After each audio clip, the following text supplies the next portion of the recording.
Chapter 1166. Tang Guang's expression was a bit unsightly. After a long silence, he secretly sighed and waved his hand. Don't let anyone else in the sect know that we've broken through to the nascent soul stage. We don't want to stimulate them and cause problems in their mentality. Everyone nodded and agreed with Tang Guang's suggestion. Kawako glanced at Tan Xiao and Gong Wun'er in the square and forced a smile. Honestly, I really envy you for being able to stay in Nine Dragons Island for a long time to cultivate in peace. Although I have a lot of power in Japan and can get a lot of cultivation resources, 99% of them have to be handed over to the sect, so my cultivation time will also be affected. Tang Guang directly turned his head to the side. He didn't want to stay in Japan anymore. Although the beauties there made him happy, he wanted to become stronger more than cultivating. At the very least, he couldn't fall too far behind his younger sister, Tanga. 5 days later, Gong Wun'er woke up from her cultivation. The moment she floated up, she suddenly shot into the air like an arrow. In the blink of an eye, she had sprinted 100 meters. She was so scared that she almost screamed out loud. My strength. After landing on the ground, Gong Wun'er was shocked to find that her strength had increased by several levels after just one session of cultivation. Buddhist cultivators had a total of 10 levels, namely dhyana, enlightening, abstinence, minor accomplishment, psychic, astral projection, out of body, great accomplishment, spiritual being, and rainbow transformation.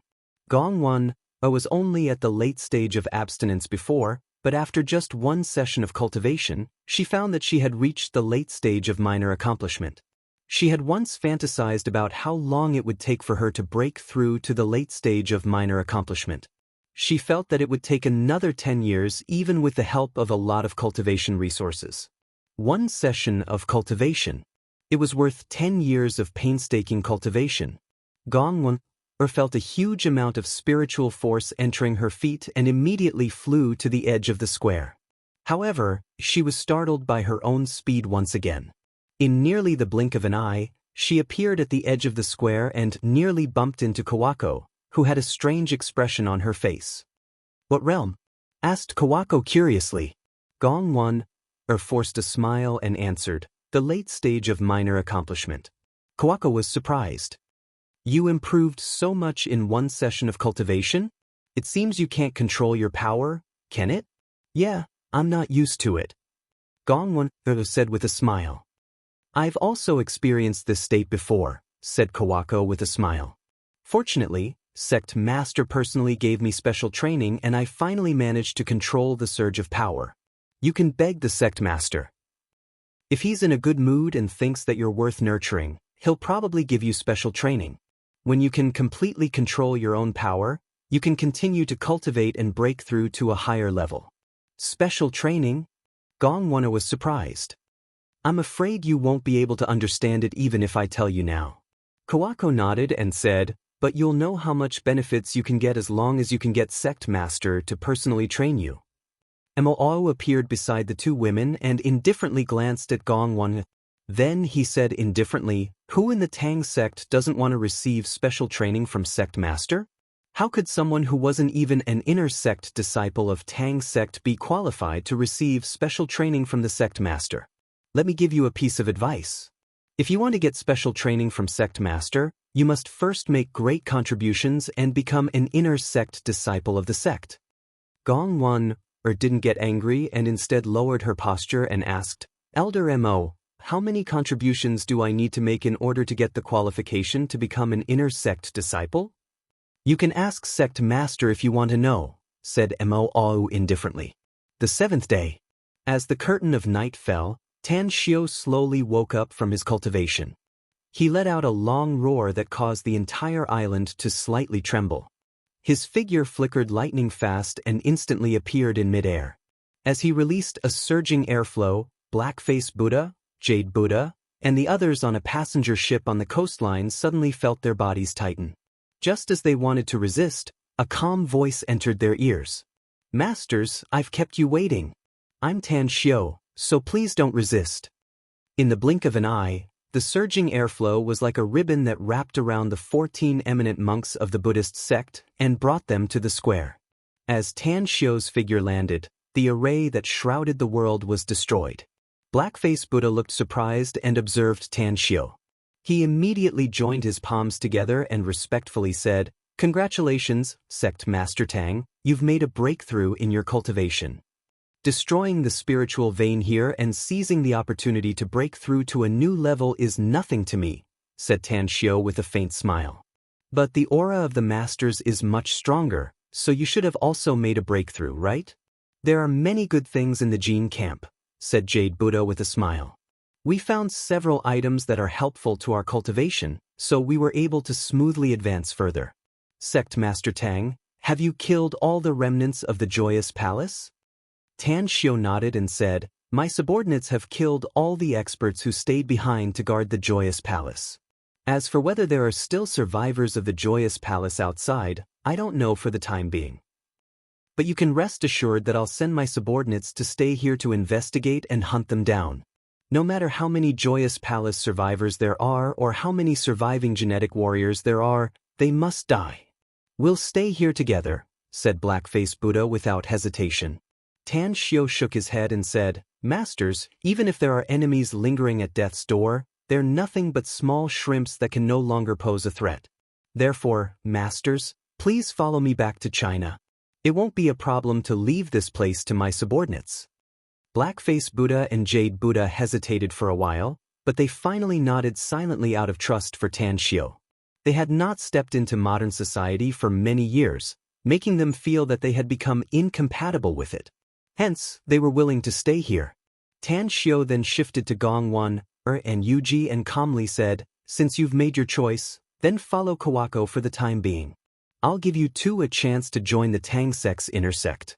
As long as you follow Kawako to eliminate all the remnants of the Joyous Palace and the Jin camp, and then establish the largest force in Japan, you can join the inner sect and enjoy all the benefits and treatment of inner sect disciples." Tang An's figure suddenly appeared. She looked at Tan Xiu and called out, "Grand Master Hu." Tan Xiu raised his hand to interrupt her. He knew that she hadn't given up yet, but he would never force her to do something that would harm others for his own benefit. "Hence," he said in a deep voice, "I'm warning you for the last time, and get rid of that unrealistic idea of yours. You're not allowed to talk nonsense to your master after you return to the sect." Tang An fell into silence. She could see that Tan Xiu was stubborn and persistent, but she was very unwilling inside. There was obviously a great opportunity in front of him that could make his Grand Master, Tan Xiu, stronger, yet he just ignored it. It was simply a big waste. The next evening, Tan Xiu and the 14 Buddhist experts parted ways in Jingmen Island. He then sent some members of the Everlasting Feast Hall to escort the bodies of the 14 Buddhist experts and 4 eminent monks back to Shaoshi Mountain. Grand Master. Donning a black robe and a bronze mask, Tang An followed closely behind Tan Xiu. "What is it?" Tan Xiu turned his head and asked. "We're heading to Star City. Are there any powerful enemies?" asked Tang An. "There are no powerful enemies." Tan Xiu shook his head and said, "I'm taking you to Star City to deal with some business issues of the magnificent Tang Corporation. The company is going to make a big move soon." Tang An stared blankly and hesitantly said, "I know nothing about business, Grand Master. Why did you bring me back? They're all staying in Japan, and I think I can do a lot of things there." A smile appeared on Tan Xiu's handsome face as he said, "Do you think I don't know what's in your mind? I may have warned you many times, but I'm afraid you won't give up just like that. That's why I think taking you with me is the best choice." Tang An's lips squirmed a few times. She immediately stomped her feet angrily and her figure flashed and disappeared without a trace. Tan Xiu shook his head with a smile and watched as the person in charge of the Everlasting Feast Hall's HQ in Jingmen Island sent him the car key. He immediately sat in the driver's seat and drove to the port. Driving was the most convenient way to travel through the night, but it was somewhat inconvenient to fly with Tang An, who always hid herself. Hage Port. At Jingmen Island's largest port, the BMW X5 followed the flow of traffic and entered a super-large cargo ship. After finding a good spot, Tang Xiu opened the door and walked out. He then came to the deck and looked at the endless sea. "Your cell phone, Grandmaster." Tang An's voice floated into Tan Xiu's ears. Tan Xiu stared blankly for a moment and took out his cell phone from his interspatial ring. Text messages and missed calls kept ringing. After looking through the dozens of missed calls, he found that the one that called him the most was an unknown number. Quickly, Tan Xiu learned from the text messages that the person using the unfamiliar number turned out to be Li Kai. Tan Xiu remembered that this girl was even willing to spend all of her family's wealth in order to treat her mother's illness. Tan Xiu gave it a thought and decided to call her back. After dialing the number, he lightly said, "I'm Tan Xiu. Are you Li Kai?" Li Kai's pleasantly surprised voice came out of the phone. "I finally got in touch with you, Divine Dr. Tang. My mother's illness is almost cured. The method you taught me is really effective. Thank you. The reason why I called you is to thank you in person." "I don't think it's necessary to thank you in person," said Tan Xiu. "Thanking you on the phone is enough. The reason why I called you back is to ask you how long do you think your mother can live?" Li Kai was silent for a long while before she gritted her teeth and said, "My mother can live for at least 20 years. Tan Xiu sighed inwardly and forced a smile. "You're still young. Is it worth it?" Chapter 1167. Divine Dr. Tang, Mom is the closest person to me in my life. I'll do my best even if I can let her live for another day. Thank you for the medicinal pills and the cultivation technique you taught me. I believe that I can definitely live until the moment Mom closes her eyes. "I won't say anything else since you've already made your choice," said Tan Xiu. "You've already thanked me, so that's it." Wait.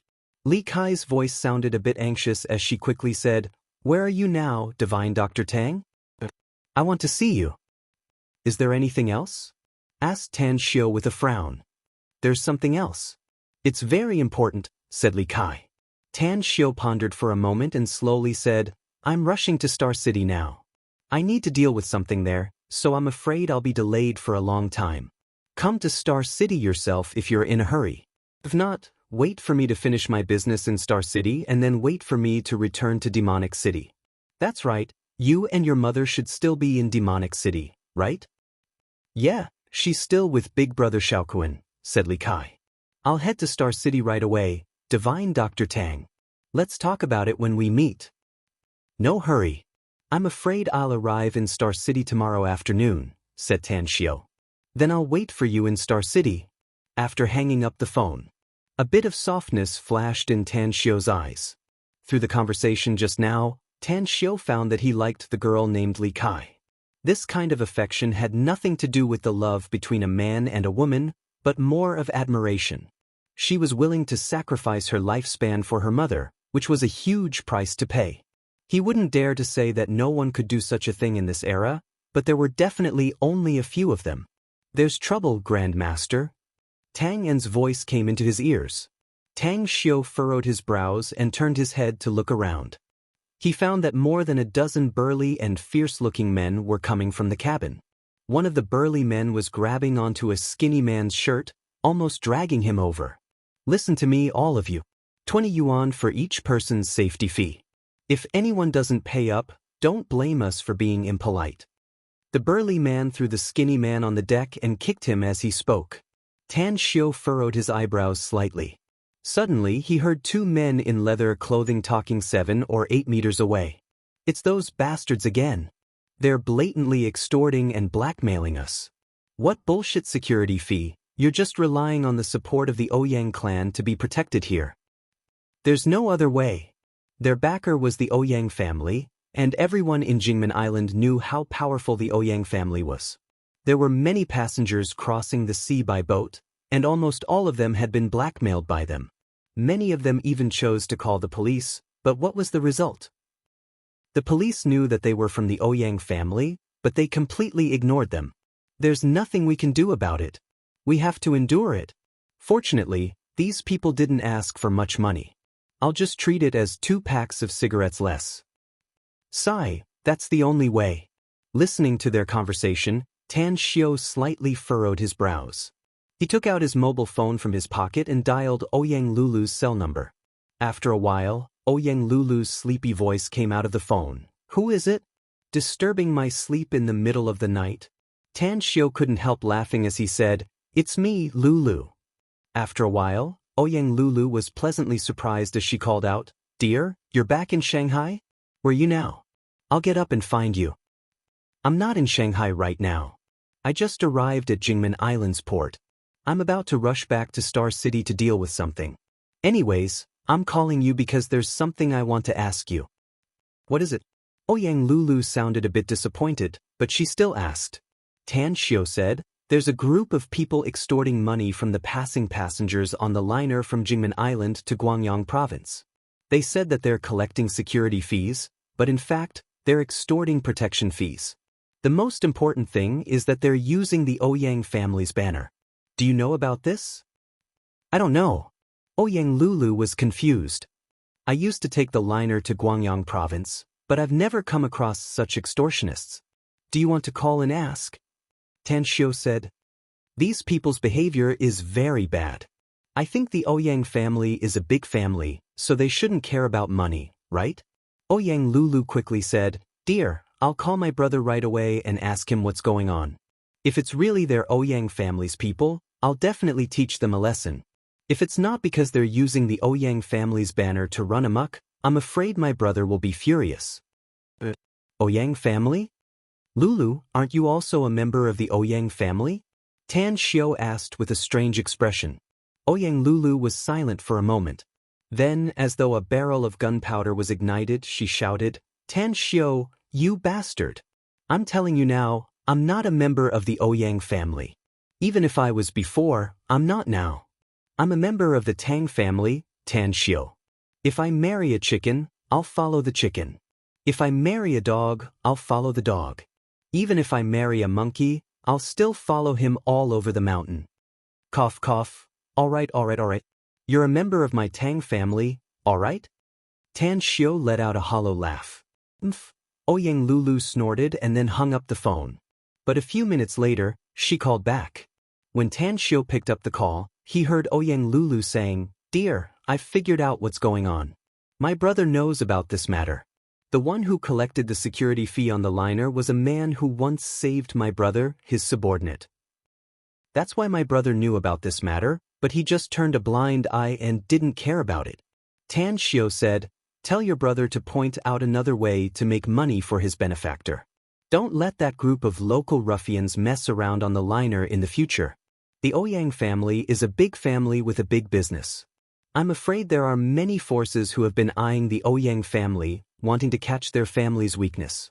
In case someone makes a fuss about this matter, even if the Ouyang family has a big business and won't suffer a heavy blow, it will still be a bit troublesome." "I understand." Ouyang Lulu nodded. After Tan Xiao hung up the phone, more than a dozen burly men came before him. The man who took the lead stretched out his hand and said with a cold face, "Pay up." Tang Xiao took out 20 yuan from his pocket and handed it to the man, saying, "Today is the last time you can collect money here. I'll give you the money so that you can consider it as the last time you've done it perfectly. Don't do anything illegal later, else the Ouyang family won't be able to protect you." The man stared blankly and instantly furrowed his brows. He looked at Tan Xiao and asked, "Who are you? How dare you talk such nonsense?" "I'm not talking nonsense." Tan Xiao shook his head. "Your eldest brother saved Ouyang Lei's life, so you can run amok in the name of the Ouyang family. But have you ever thought that this will only smear the Ouyang family's face? Fuck. Who the hell do you think you are? Now that you know how powerful the Ouyang family is, who can do anything to us even if we stir up trouble? Who can do anything to the Ouyang family?" A burly man behind the man suddenly raised the steel pipe in his hand. Slap. A loud slap was heard and the burly man was immediately sent flying. Because he was close to the side of the ship, the slap directly sent him into the sea. The man in the lead and the other burly men were dumbfounded. They all heard the loud slap clearly, but they also realized that the young man in front of them didn't do anything. He didn't even move a finger. Who hit him? Was there really a ghost in the middle of the night? Tan Xiao's expression didn't change as he lightly said, "As the saying goes, those who are unjust are doomed to meet their doom. Nowadays, everyone is messing around.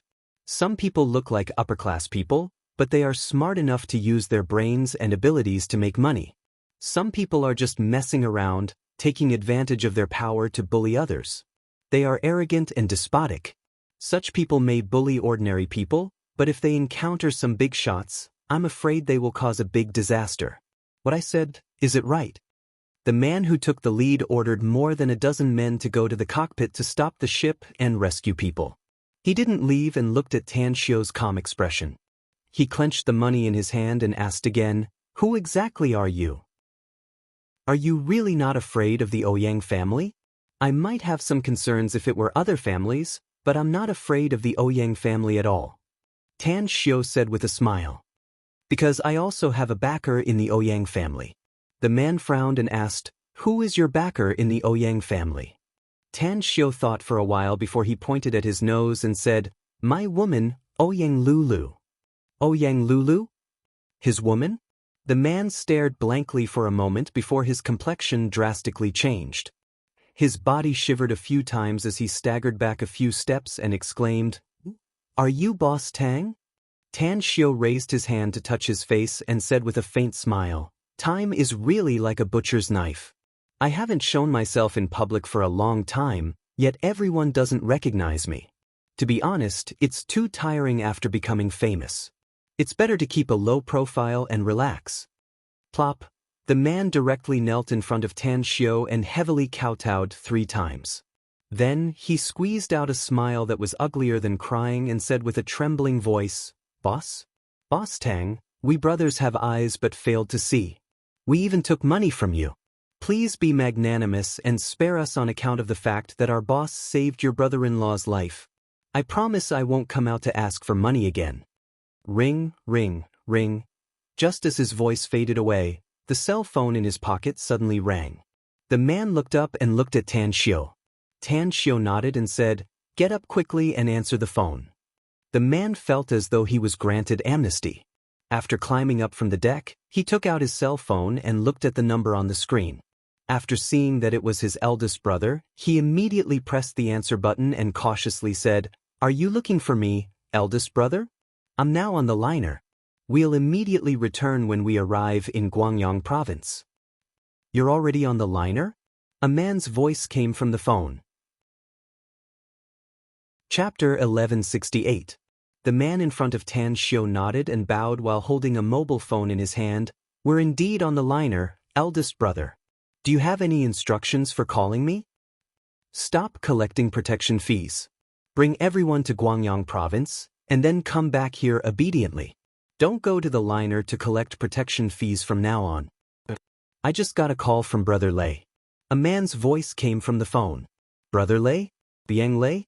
The man instantly understood that Tan Xiu must have called Ouyang Lei in advance. Otherwise, it would be impossible for Ouyang Lei to contact his eldest brother at this time. "I got it, eldest brother. I just promised Boss Tang that I'll never collect protection fees again," said the man bitterly with squirming lips. "Boss Tang? Which Boss Tang?" A curious inquiry came from the phone. "It's Divine Dr. Tang, Boss Tang. He's Miss Ouyang's man." "What?" An exclamation came from the phone. After a while, he hurriedly said, "You didn't offend Boss Tang, did you? If you did, apologize to him immediately. Even if you kneel down and beg for mercy, you must appease his anger." Ahu spoke rudely to Boss Tang and, "I don't know what happened, but he was thrown into the sea," said the man bitterly. "I've already apologized to Boss Tang, eldest brother." "All right. Keep in mind that you must serve him like you're serving a great master. Do your best to satisfy his request no matter what it is. Also, send my regards to him." The man hung up the phone and put it in his pocket. He then looked at Tan Xiu and cautiously said, "Boss Tang, our eldest brother said that we'll never collect protection fees on the liner under the Ouyang family's name anymore. Thank you for your magnanimity. Just tell me whatever you need me to do. I, Ma-san, will do it for you even if I have to go through water and tread on fire." "I'm fine. You can go back." Tan Xiu waved his hand. A figure heavily fell on the deck. The man was wet all over and his body was constantly twitching. His face, in particular, had a bright red slap mark. It was obvious that he had just been slapped. The man's pupils contracted. If it wasn't for the fact that there were many people around, he would have thought that he had seen a ghost. His subordinate was slapped into the sea by someone, and now he flew back inexplicably. This was the strangest thing he had ever seen. However, he was also a smart person. He sneaked a few glances at Tan Xiu. Looking at Tan Xiu's indifferent expression, he guessed that this must have something to do with Tan Xiu. Therefore, he nodded and bowed to Tan Xiu to bid his farewell. He then grabbed his drenched companion and ran toward the cabin as though he was fleeing for his life. The farcical time came and ended quickly. However, the hundreds of people on the deck looked at Tan Xiu with completely different eyes than before. Many of them felt that Tan Xiu looked familiar, but no one remembered Tan Xiu's true identity. Therefore, even though everyone looked at Tan Xiu with awe, no one went up to greet him. Time fleeted by. At 2:30 in the morning, the liner arrived at Guangyang's port. When Tan Xiu disembarked, more than a dozen burly men who collected protection fees bowed and escorted Tan Xiu to the shore. Only after watching Tan Xiu drive away did they secretly feel relieved. Evening. When the BMW X5 stopped outside the villa complex's gate in Star City's South Gate town, a security guard with an electric baton came to greet them. After saluting, he looked at Tan Xiu in the driver's seat and respectfully said, "Sir, are you looking for someone? Or do you live here?" The electronic device at the gate just checked and didn't detect the registration record of your car. Tan Xiu said with a smile, "I'm the owner of this place, and this car belongs to someone else. Please register it. I'm afraid that I'll be staying here for a long time, so this car will probably come in and out frequently." "Which building do you live in?" asked the security guard hurriedly. As Tan Xiu was about to speak, a security guard suddenly strode over from not far away. He looked at Tan Xiu and bowed. "Mr. Tang, is it really you?" Tan Xiu said with a smile, "I remember you. You're Xiao Hu, right?" Xiao Hu hurriedly said with an obsequious smile, Yes, I'm Xiao Hu. Mr. Tang, our manager Long mentioned you a few days ago. She said that you haven't come back for some time." "Long Shuiyao?" asked Tan Xiu with a smile. Xiao Hu said with a smile, "Yeah, it's manager Long Shuiyao. Unfortunately, she just left. She said that she had to go to the hospital. Otherwise, she would be very happy to know that you're back." Tan Xiu stared blankly and asked with a confused expression, "Long Shuiyao went to the hospital? What did she do there?" Xiao Hu hesitated. "I don't know the specifics, but I heard that Chief Long was injured and hospitalized. She should have gone to the hospital to see Chief Long." Tan Xiu's heart was shaken. He opened the door and asked, "Which Chief Long are you talking about? Long Hanwen or Long Zhengyu?" "Long Zhengyu, young Master Long," Xiao Hu quickly replied. Tan Xiu was silent for a moment. He took out his mobile and dialed Long Zhengyu's cell number. But after 10 seconds, the call was connected. A tired voice came out of the phone. "Tan Xiu? I'm Long Hanwen." A bad premonition rose inside Tan Xiu's heart as he hurriedly asked, "Uncle Long, I just heard that Long Zhengyu was injured? What happened? Also, how come you have his phone number?" Long Hanwen forced a smile and said, "You're really well informed. I didn't expect you to hear about the matter that just happened in the morning. Zhengyu was indeed injured, and his injury is very serious. He's been unconscious in the ICU since the morning. I don't know when he'll wake up." "What exactly happened?" Tan Xiu asked with a sinking tone. Long Hanwen helplessly said, "Nowadays, Star City is simply a jumble of dragons and snakes. It's almost a pot of porridge. Now, not to mention the common people, even the people from the government were having a headache. They wanted to solve this foul situation, but their hands and feet were tied." Bless. For a moment, Tan Xiu was silent and then asked, "Is it related to my magnificent Tang Corporation?" Long Hanwen said, "Yes. The one who injured Zhengyu is someone from the M country's Harbo group. He's an extremely arrogant guy. Although I've sent some people to arrest him, the Harbo group's people have contacted our government officials to put pressure on me." A chilling light flashed in Tan Xiu's eyes as he said in a deep voice, "Which hospital is Zhengyu in now?" "I just returned to Star City, so I'll rush there immediately." "Star City Chinese Medical Hospital," said Long Hanwen. Tan Xiao hung up the phone and greeted the security guard, Xiaohu. Then he sat in the car and drove to Star City Chinese Medical Hospital. At Star City Chinese Medical Hospital, inside the spacious and bright president's office, Li Longji comfortably leaned on the chair while holding a cup of hot tea while thinking about some things. Ever since Tan Xiao brought great fame to Star City Chinese Medical Hospital, he made a bold move to recruit domestic and foreign medical experts, purchased a lot of modern medical equipment, and even personally visited old Chinese medical practitioners among the people and invited them to Star City Chinese Medical Hospital to provide medical services. Even a retired Chinese medical sage was invited by him to become an expert consultant of Star City Chinese Medical Hospital. And now, the scale of Star City Chinese Medical Hospital had skyrocketed several times. Even the size of the hospital was doubled, firmly pressing down on Star City's First People's Hospital. Li Longji, the president who should have retired, was jointly commended by the City Health Bureau and the Provincial Health Bureau. Even an exception was made for him to continue to stay as the president of Star City Chinese Medical Hospital. What a pity! If Tan Xiao were still in Star City Chinese Medical Hospital, I'm afraid that the Provincial First People's Hospital wouldn't be able to compare with it. And that girl, Dai Xinyue, unexpectedly left Star City Chinese Medical Hospital and only came back once in a while. Li Longji was somewhat complaining inwardly, but he was more grateful. Because Star City Chinese Medical Hospital's prosperity was entirely due to the master and apprentice duo's efforts. In Li Longji's eyes, the biggest credit was still the charity fund project of Star City Chinese Medical Hospital. It was because the Star City Chinese Medical Hospital's charity fund had always been fair and transparent. The flow of each sum of money would be announced in a timely manner, appearing on the LED display screen in the hospital square for everyone to see clearly.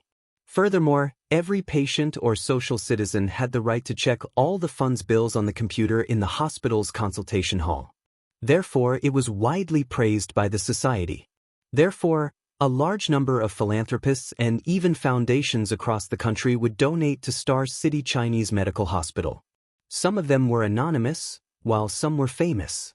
Therefore, Star City Chinese Medical Hospital would receive more than 10 billion donations every year. However, more than 90% of the funds would be used to support patients from poor families. In order to ensure that the patients were from poor families, Li Longji even set up an investigation team. Every patient who applied for the charity fund would undergo the corresponding investigation. It's time to go home and eat. Li Longji put the teacup on the desk as the temperature gradually dropped. He then stood up and stretched his body comfortably. Then he slightly moved his body and reached out to grab his coat on the hanger. Ring, ring, ring. His cell phone's ringtone sounded. Li Longji put on his coat and casually picked up the phone. Due to his identity, a lot of people who had connections with him would look for him. Even those who were not familiar with him would try every means possible to find his private number and use it as a pretext to build a relationship with him so that their sick family members could get good care in Star City Chinese Medical Hospital. The Human Relationship Society. Li Longji was not a pedantic person. He would take care of some people, but he would never cross his bottom line. Ugh. When he saw the caller's name on the screen, his body slightly stiffened. His pupils shrunk and an ecstatic look burst from his eyes as he directly pressed the answer button. Li Longji hurriedly asked, "Tan Xiao? Is it Tan Xiao?"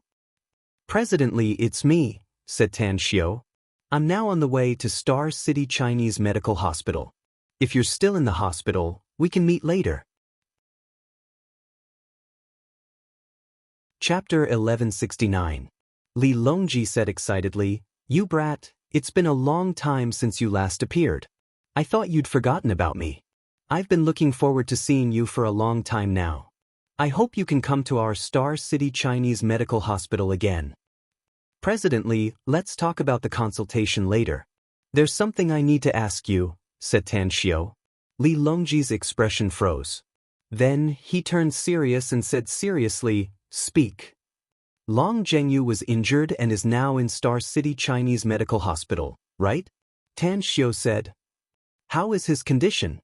Is it serious?" "It's quite serious.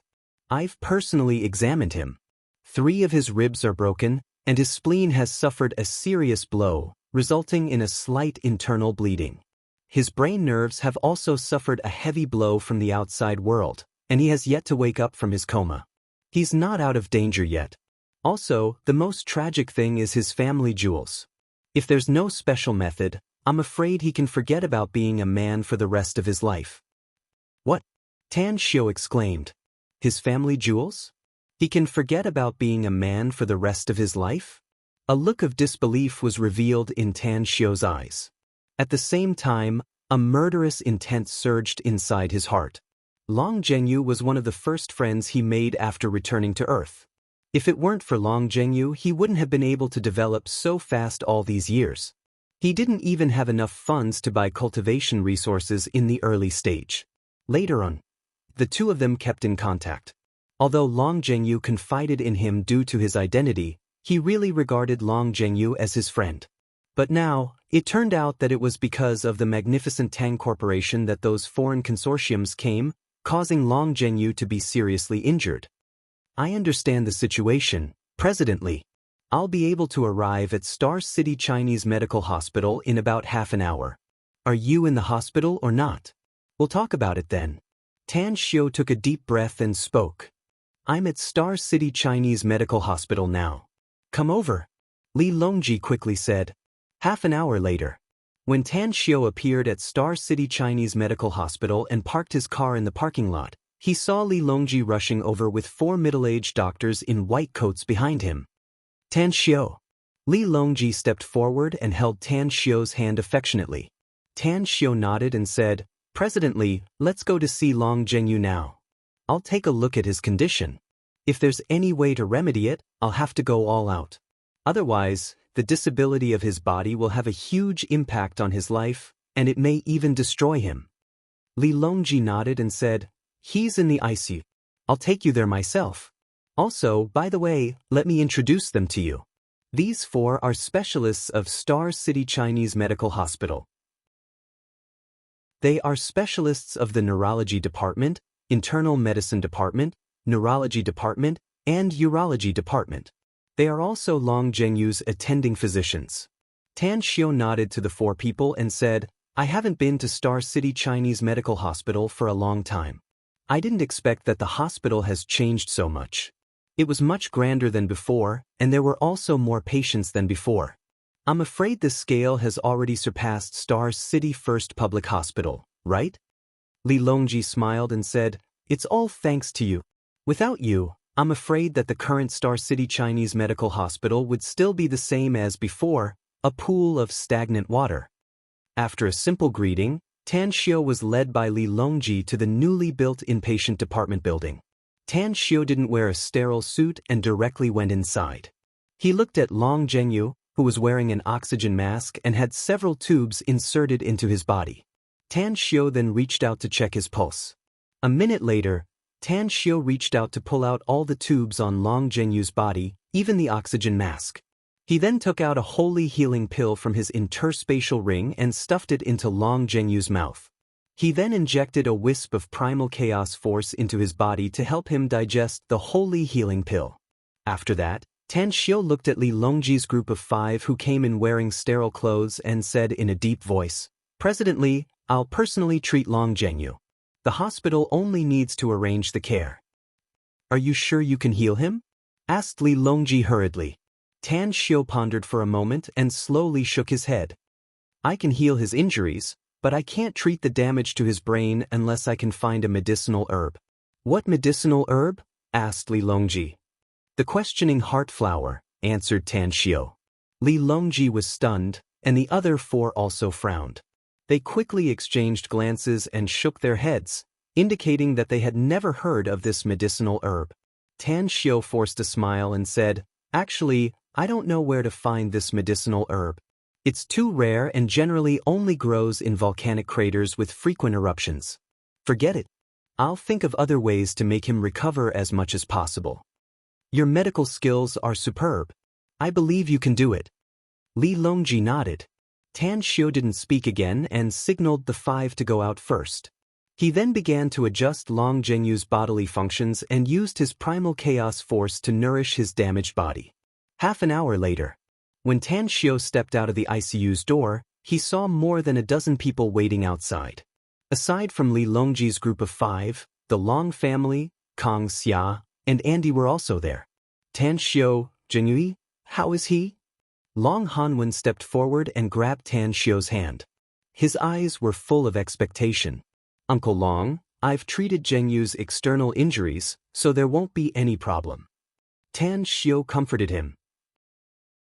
As for the damage to his brain, I haven't figured it out yet. It's possible that he'll wake up soon and there won't be any hidden dangers. But it's also possible that his brain's nerves are damaged and will be in a coma for a long time. Don't worry, I'll find a way to wake him up as soon as possible. Upon hearing it, Long Hanwen cautiously asked, if he wakes up, will he still be able to get married and have children later? No problem. I guarantee that he'll be no different from a normal man, said Tan Xiao with a smile. Long Hanwen's hanging heart finally relaxed. A smile was also revealed on his square face as he sighed. Tan Xiao, Zhenyu having a friend like you is really the greatest blessing in his life. Your medical skills are superb, I believe you'll be able to wake him up. Since he's my friend, I'll naturally go all out, said Tan Xiao with a smile. Uncle Long, there's no need for anyone to accompany him here. President Li will arrange the hospital's doctors and experts to pay attention to Zhengyu's condition at all times. You can go back first. Long Hanwen thought for a moment before he nodded and said, then we'll go back first. Call me immediately if something happens. I'll stay. I still have something to do with Tan Xiao, said Long Shuiao suddenly. Long Hanwen stared blankly for a moment. He looked at his niece with a strange expression and then looked at Tan Xiao. Suddenly, he said with a smile, it's good that something happened.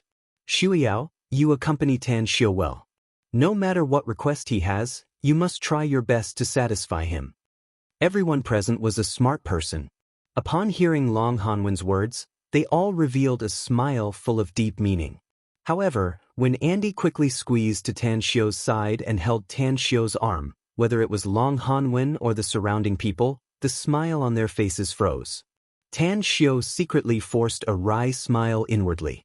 After sending off Long Hanwen and the others, he let Li Longji and the hospital's experts and doctors busy themselves.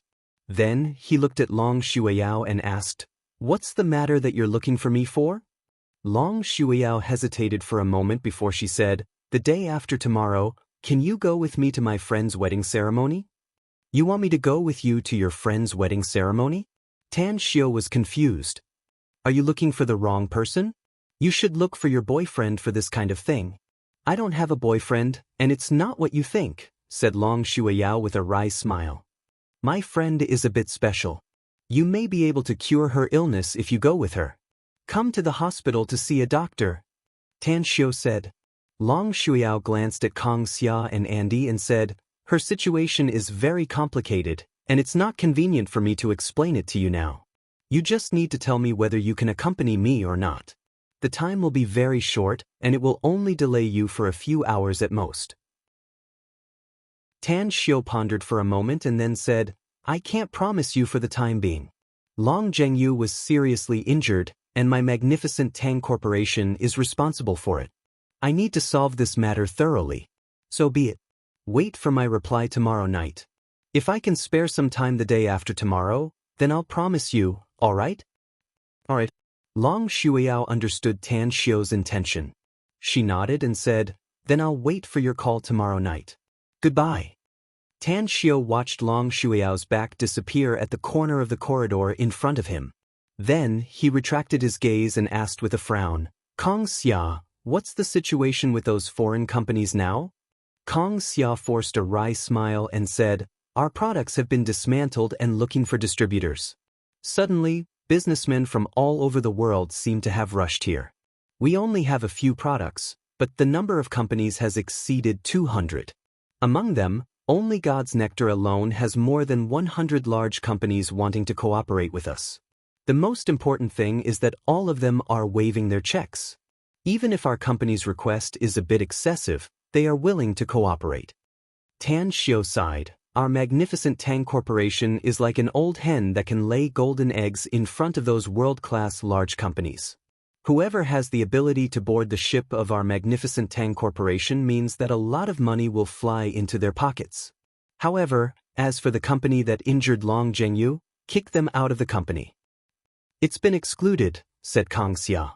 Tan Xiu nodded and said, sort out all the information about those companies and give it to me later. We'll discuss it after I'm done. There was a saying. What he didn't say here was that many world-class large companies were secretly controlled by cultivators. Especially their enemies, they must never do business with them. Otherwise, it would have a huge impact on the business in the future. Chapter 1170. Southgate Town. After Tan Xiu came back with Kang Xia and Andy, the three of them went into the study room and carefully studied the information prepared by Kang Xia in advance. Although Tan Xiu now had a lot of wealth, he still had to plan for the future. After all, money was the minimum foundation if he wanted to develop. 2 o'clock in the night. Tan Xiu's group of 3 ended their discussion. Although they had done a round of screening, there were still a lot of companies left. Even the details of those companies had yet to be investigated. Boss, are we going to send our own people to investigate? Or are we going to ask those famous international investigation companies to investigate?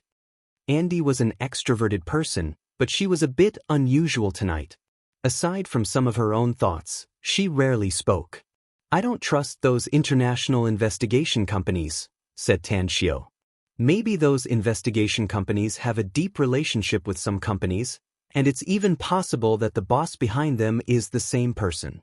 Therefore, I'll personally send someone to investigate these companies. I'm afraid you won't have much time if you send someone to investigate, said Kang Xia. If it was before I went to Japan, I might be worried about the lack of funds in the later stage. But now, I don't have to worry about it, said Tan Xiu with a smile. What's more, the HQ and the industrial park in Shanghai haven't been built yet, and they can't be put into use in the next year. Therefore, the output of our various products will definitely not be much. Therefore, even if we sign a contract with some foreign companies, the delivery date of the products must be at least a year later. You went to Japan, did you make a fortune again? Asked Kang Xia curiously.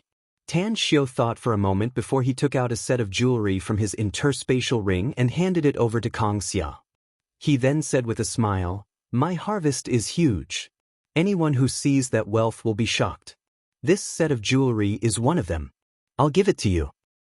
It's so beautiful. Kang Xia's eyes lit up. She usually didn't like to wear precious jewelry, but she was deeply attracted by this set of jewelry. There was a gem-inlaid crown, an imperial green jadeite necklace, blue diamond earrings, a beautifully shaped diamond ring, and a jade bracelet. Kang Xia didn't know the value of jade, jadeite, and diamonds, but she estimated that the total value of this set of jewelry was definitely not less than 10 digits. Boss? Andy's voice was soft and hesitant as it came out of his mouth. Tan Xiu turned to look at Andy and found that she was looking at the set of jewelry in Kang Xia's hand with eyes full of longing. He immediately smiled and said, tell me why you're not happy tonight, and I'll have yours. Andy's face stiffened. After hesitating for a while, she stammered, I want to drug you, but I'm afraid you'll be angry. Drugged? Tan Xiu was stunned, and even Kang Xia had a strange look on her face. Andy took a deep breath and plucked up her courage to say, I like you, boss. I've never seen a man more outstanding than you. Every time I see you, I'm very happy. After not seeing you for a long time, I miss you. Boss, although my level is not as high as the boss, I feel that I have the right to pursue happiness. Boss is already your woman. I want to be your woman too. Ahem. Tan Xiu coughed twice and directly took out a set of jewelry from his interspatial ring. After handing it over to Andy, he said, I have too many women. Following me is tantamount to wasting your time. Andy, your beauty is no less than Kang Xia's, but you two are two different types. Therefore, I think you should pursue your own happiness and find a man who wholeheartedly loves you. Andy stubbornly shook her head and said, Boss can find happiness with you, so can I. Tan Xiu looked at Kang Xia and said, You enlighten her. After saying that, He strode toward the outside of the study. Realizing that Kang Xiao might not sleep with him tonight, he went back to his bedroom, washed up, and went to bed. The next morning, when the first wisp of sunshine rose from the east, Tan Xiao woke up from his sleep. It was rare that he didn't get up early to cultivate.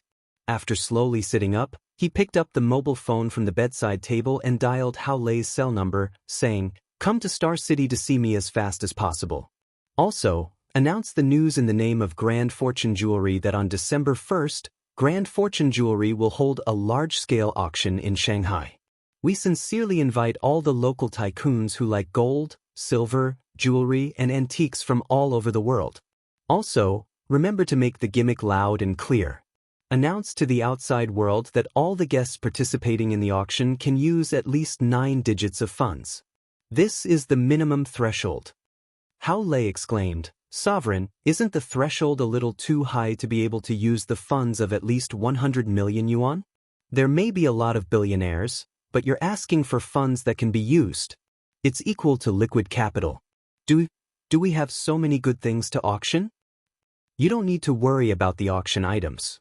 You'll know everything when you come to Star City," said Tan Xiao. Hao Lei knew Tan Xiao very well. He never did anything he wasn't sure about, so she said, "Sect Master, I'll immediately leave for Star City and spread the news on the way. I guarantee that all the rich people in the world will know about this unprecedentedly grand auction." "That's right. Do you have any requirements for the publicity funds?" "I'll give you 1 billion, said Tan Xiao. Hao Lei's breathing turned a lot heavier as she said in a deep voice, 1 billion is enough, Sect Master." Tan Xiao hung up the phone and got up to wash up. Just as he came to the hall on the first floor, he saw Kang Xia sitting on the sofa and reading some documents, while the smell of food wafted from the kitchen. When Tan Xiao glanced at the kitchen, he was surprised to see that the one cooking was not the housekeeper, but Andy, who was wearing an apron and humming a pop song. "What's going on?" Tan Xiao walked to the front of Kang Xia with a strange glint flashing in his eyes. A faint smile outlined on the corner of Kang Xia's mouth as she said, "It's nothing. I tried to persuade Andy yesterday, but the result wasn't good. So, I told her that if she really wants to be your woman, she must be able to go up to the main hall and go down to the kitchen. She has no problem with the main hall. She has been traveling with me all these years, so she has a lot of experience and can take charge of things by herself. But the kitchen?" Tan Xiao blinked and asked with a strange expression, "She doesn't know how to cook?" "I'm not 100% sure, said Kang Xia with a playful smile. "In any case, I've never seen her cook for so many years." Tang Xiao's heart lightened and a smile appeared on his handsome face. He raised his thumbs up and praised, "That's a great idea you have there. As long as she doesn't know how to cook, she'll be able to retreat in the end. Kang Xia, find some outstanding young talents for her when you have the time. I'm sure she'll like one of them." The smile on Kang Xia's face turned thicker. She didn't answer Tan Xiao's words but shifted her beautiful eyes to the kitchen instead. She could already smell the faint aroma of the dishes. Suddenly Tang En's figure appeared out of thin air.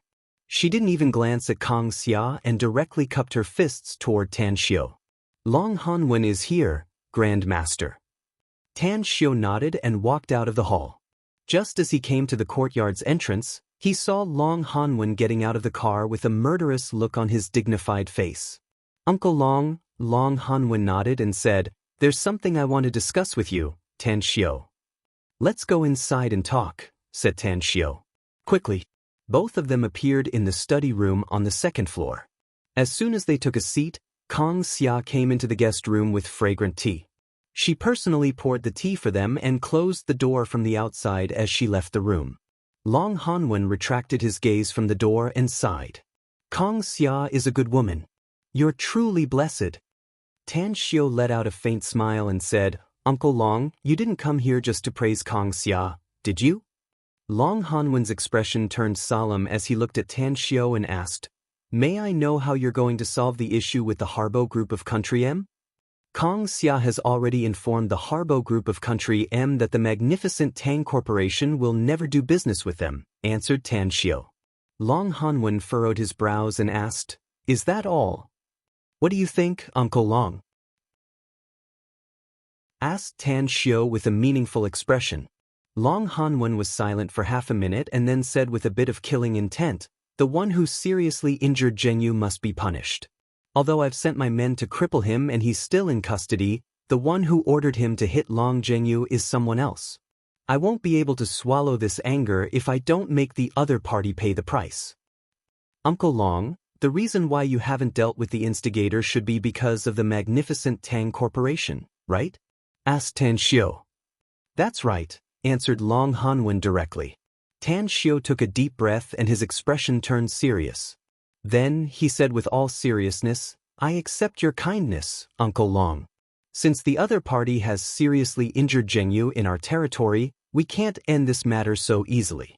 However, the reputation of the magnificent Tang Corporation needs to be maintained, so we can't retaliate openly." "What's your plan?" asked Long Hanwen. "There are too many companies from all over the world who want to cooperate with my magnificent Tang Corporation," said Tan Xiao with a sneer. "There are 17 of them in country M alone. Ever since these 17 companies came to Star City, they seem to be in harmony with each other on the surface, but they have been fighting openly and covertly in the dark.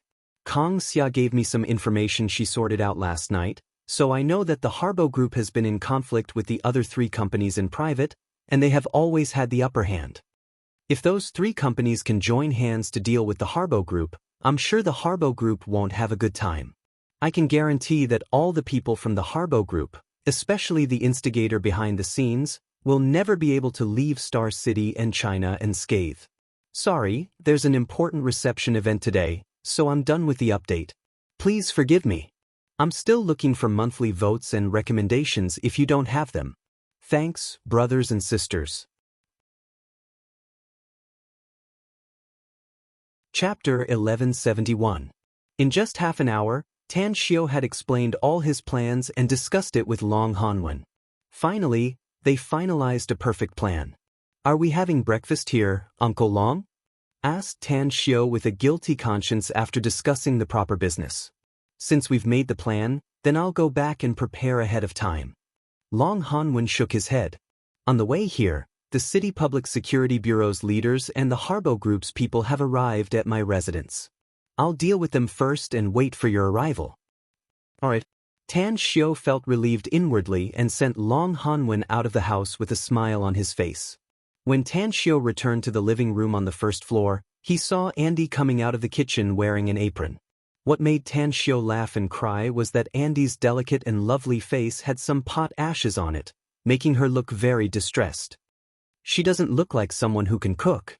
Tan Xiao secretly laughed inwardly, yet he maintained his composure on the surface and lightly said, "Andy is good.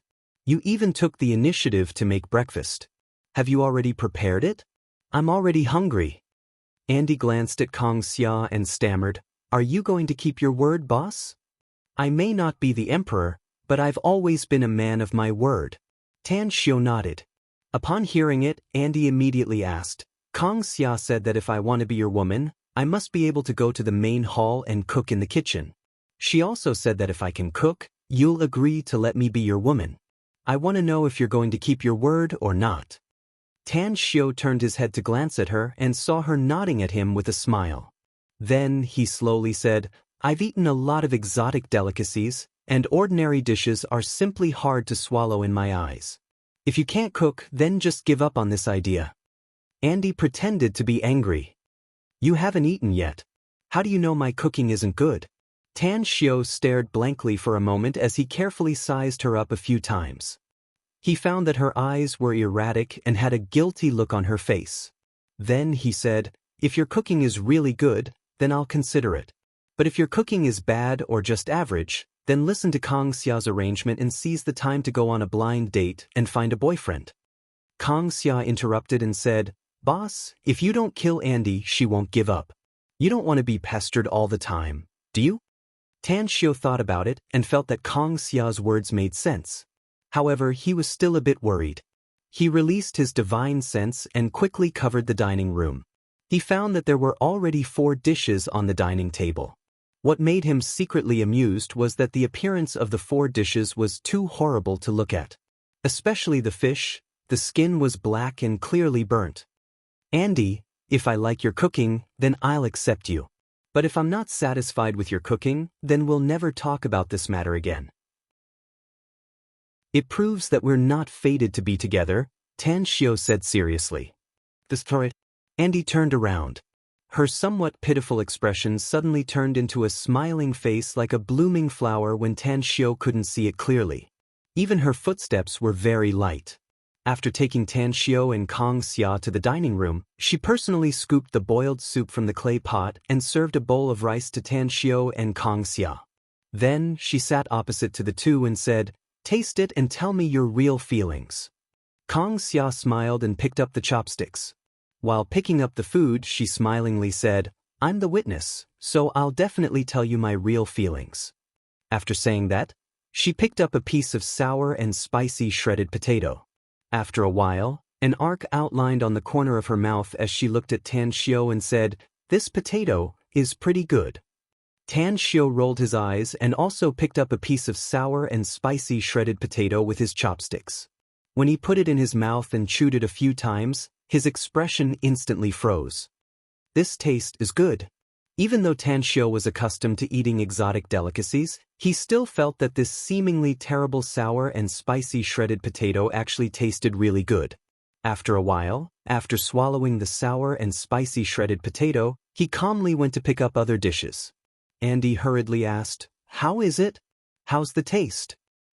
"I just tasted it," Tan Xiao said. "I only tasted one dish, so I won't comment on it for the time being. After I've tasted it, I'll give a final evaluation." Andy and Kong Xia glanced at each other and then revealed a smile at the same time. Subsequent, Tan Xiao tasted the sweet and sour pork ribs, steamed egg drop, and sweet and sour carp. When he tasted the three dishes, his face nearly turned green. "I've failed miserably in an easy task." This was the most powerless groan Tan Xiao could mutter inwardly. He really couldn't understand Kong Xia now. Because of her rotten idea, he actually fell into this trap. Each of these 4 dishes could be regarded as the best main dishes if they were to be served in star-rated hotels. Even if he had eaten a lot of good food, he still had to admit that Andy's cooking level was really very high. Kong Xia put down her chopsticks and smilingly said, "I'll talk about my opinion first. I think Andy's dishes may look ordinary, but the taste is really great. Even some great chefs may not necessarily be better than Andy's dishes." Tan Xiao's mouth twitched twice. For a moment he didn't know what to say. Andy looked expectant as she looked at Tan Xiao and asked, "Boss, you haven't commented yet." Tan Xiao took a deep breath and helplessly asked, "Andy, have you really never cooked before?" An innocent look appeared on Andy's face as she looked at Tan Xiao with her big watery eyes and said, "I did. I have a special grade chef certificate. I've studied a lot of Chinese cuisine recipes and cooked a lot of delicious things." "That's right, I used to be a chef in a Michelin 3-star restaurant." Tan Xiao's jaw dropped. Andy's words made him choke back his words. "Kong Xia." Tan Xiao took a deep breath and angrily shouted, "Are you deliberately teasing me?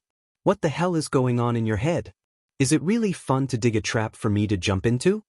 Kong Xia deliberately revealed an aggrieved expression and said, "You can't blame me, boss. Andy knows the world-class fashion designer, Avril. She's also a very close friend of hers. She promised me that she would give me 2 sets of the latest clothes designed by Avril." Fuck. Tan Xiao was dumbfounded. He never dreamed that he would be sold for 2 sets of clothes. Star City. The Imperial Dragon Manor was a newly built villa complex in Star City's new city. The most spectacular building was the King of Scenic View, which was bought by the Long Group's Long Hanwen. If the best villa district in Star City was the South Gate Town in the past, then the most amazing villa district now was the Imperial Dragon Manor. Villa number 1. Long Hanwen's car had just parked in the courtyard when he saw Vice Mayor Li Yuetao, the newly appointed Public Security Bureau Chief Jiang Fei, and the M Country's Harbo Group's general manager in China, William, sitting in the pavilion and sipping tea. Around them were 4 burly men in suits who were indifferently guarding them. Mayor Li, Chief Jiang. Long Hanwen walked over and greeted them. Li Yuetao and Jiang Fei stood up, even William followed suit. Li Yuetao said with a smile, "Chief Long is very busy. I hope Premier Long can forgive us for disturbing you so early. There's a lot of pressure coming from the top, so I have no other choice. Long Hanwen said with a cold face, Vice Mayor Li, I know the purpose of your visit and what you want to say. Let's not talk about this matter. Also, I hope you can understand that I don't have much time to accompany you since the three of you know that I'm very busy. After saying that, he then turned around and walked toward the villa. A forced smile appeared on Li Yuetao's face. He exchanged glances with Jiang Fei and then chased after Long Hanwen alone. After walking side by side with Long Hanwen, he forced a smile and said, Chief Long, this matter is indeed the Harbo Group's fault.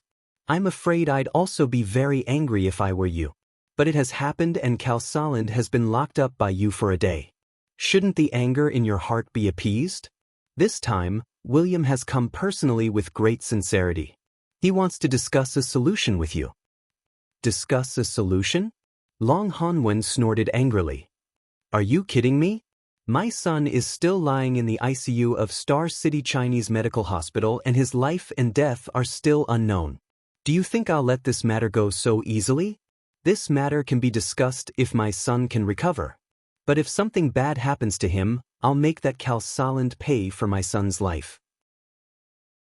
Chief Long, the Harbo Group is one of the top 50 companies in the world and has invested tens of billions of yuan in the southern part of our country. Li Yuetao sighed. Kalsaland's father is a major shareholder of the Harbo Group. If we can't solve this matter well, the consequences will be very serious. It may even affect the Harbo Group's future investment in our country. Give me some face and give our country some face. Let's forget about this matter. You can rest assured that the Harbo Group will definitely compensate you handsomely. Long Hanwen was silent for a while and then said, Vice Mayor Li, you can go back first. I'll think about this matter. It's impossible for me to let him go now. Li Yuetao was an official in the government, so how could he not understand the meaning behind Long Hanwen's words? The man simply didn't want to give him face. However, he wasn't angry because he understood Long Hanwen. After all, the man's most cherished son was beaten to a pulp. Given Long Hanwen's status, how could he let this matter go? This is troublesome. Li Yuetao forced a wry smile inwardly and finally said, If so, then I'll wait for Chief Long's good news. When Li Yuetao returned to the gazebo, he saw two pairs of eyes looking at him and helplessly forced a wry smile. I'm afraid this matter won't be that easy to solve, William. Chief Long's son is still lying in the hospital and may die at any moment.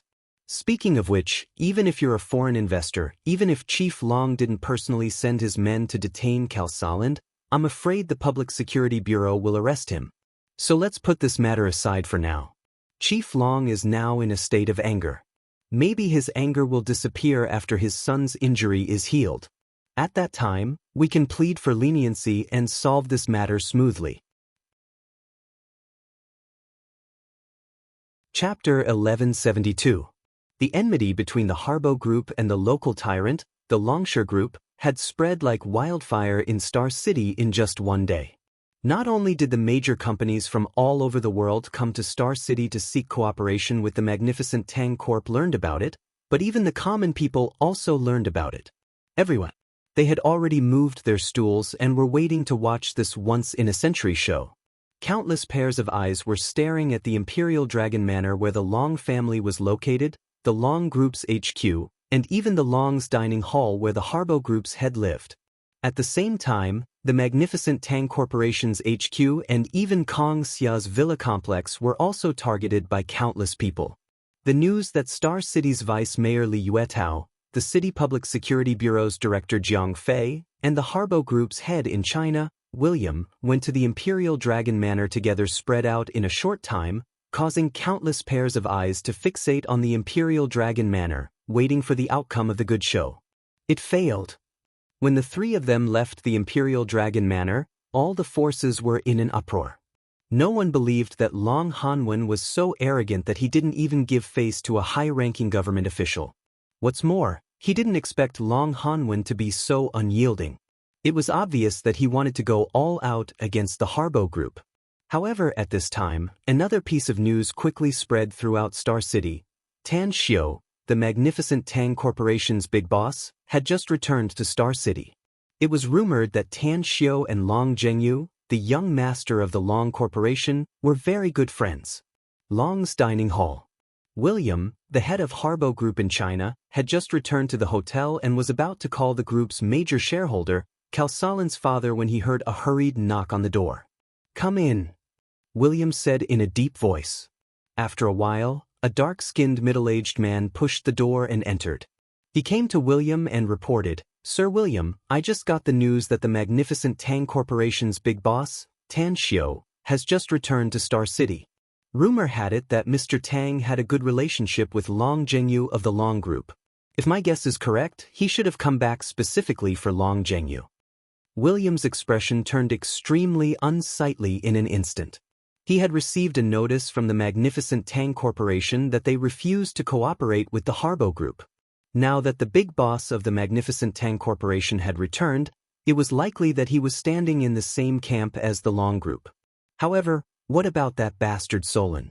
Although he was the one who sabotaged the cooperation between the company and the magnificent Tang Corporation, he was also the one who instigated it. If he were to immediately leave China with his team, Calsalin's father would never let him off. What to do? William, who had wanted to call Sol's father, hesitated. He wasn't in a hurry to answer his subordinate's question. Instead, he lit up his cigar irritably. As he smoked, he pondered, hoping to come up with the perfect solution. Ring, ring, ring. Just when William was at his wit's end, the phone that he had left on the table suddenly rang. When he grabbed the phone and saw that it was an unfamiliar number, he hesitated for a moment, but still answered and asked, "I'm William, who is this?" "I'm Tan Xiao of the magnificent Tang Corporation." A calm voice came from the phone.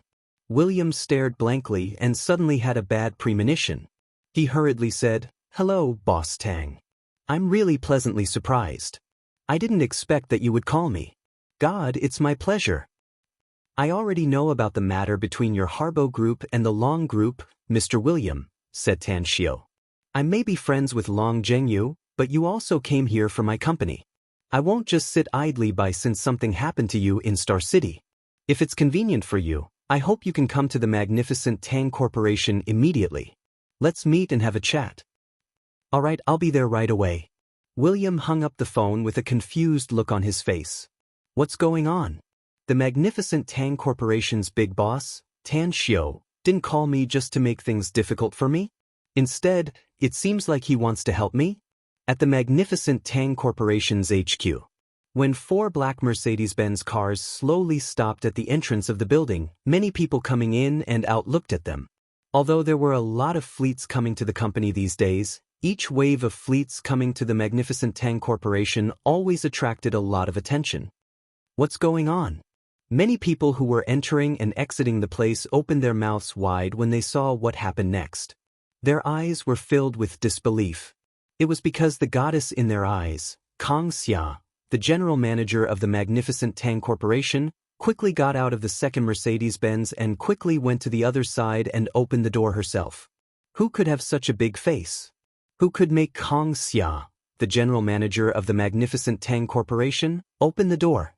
However, when Tan Xiao's figure got out of the car, the shock that many people who knew Tan Xiao's identity instantly vanished without a trace.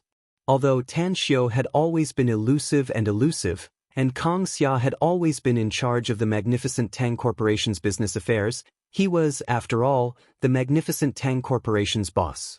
Perhaps only Tan Xiao had the qualifications to make her open the door in this world, right? 20 minutes later, the news that Tan Xiao, the magnificent Tang Corporation's big boss, entered the company's HQ was known by countless well-informed people.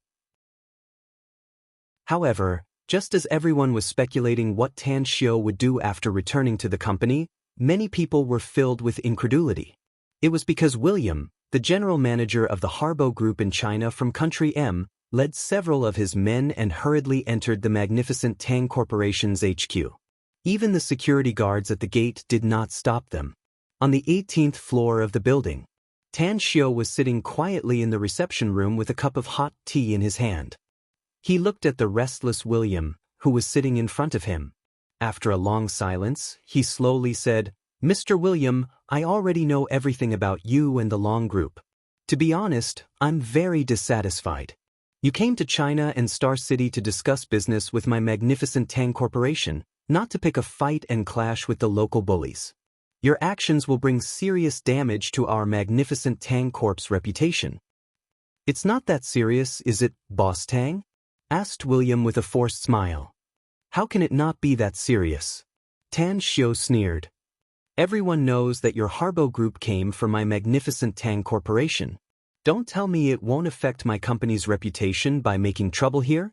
If all the other companies act like your Harbo Group and stir up trouble in Star City, I'm afraid the common people in Star City will curse my company for attracting robbers, no?" William was left speechless.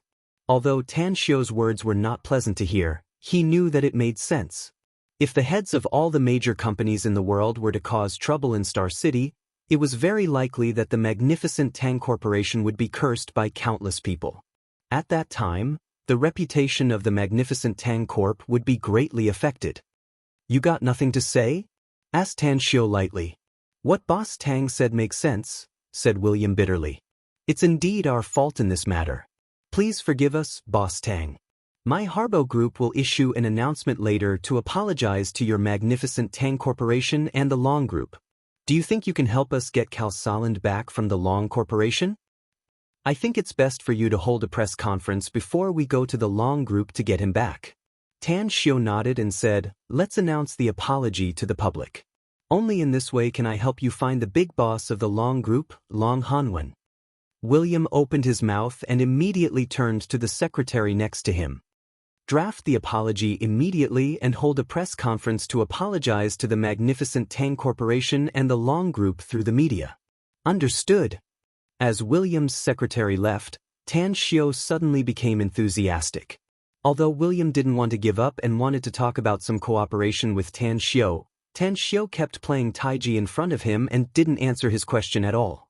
2 hours later, the Harbo Group's apology press conference came to an end. The situation made everyone who paid attention to the incident a bit puzzled. It was understandable that the Harbo Group apologized to the Long Group.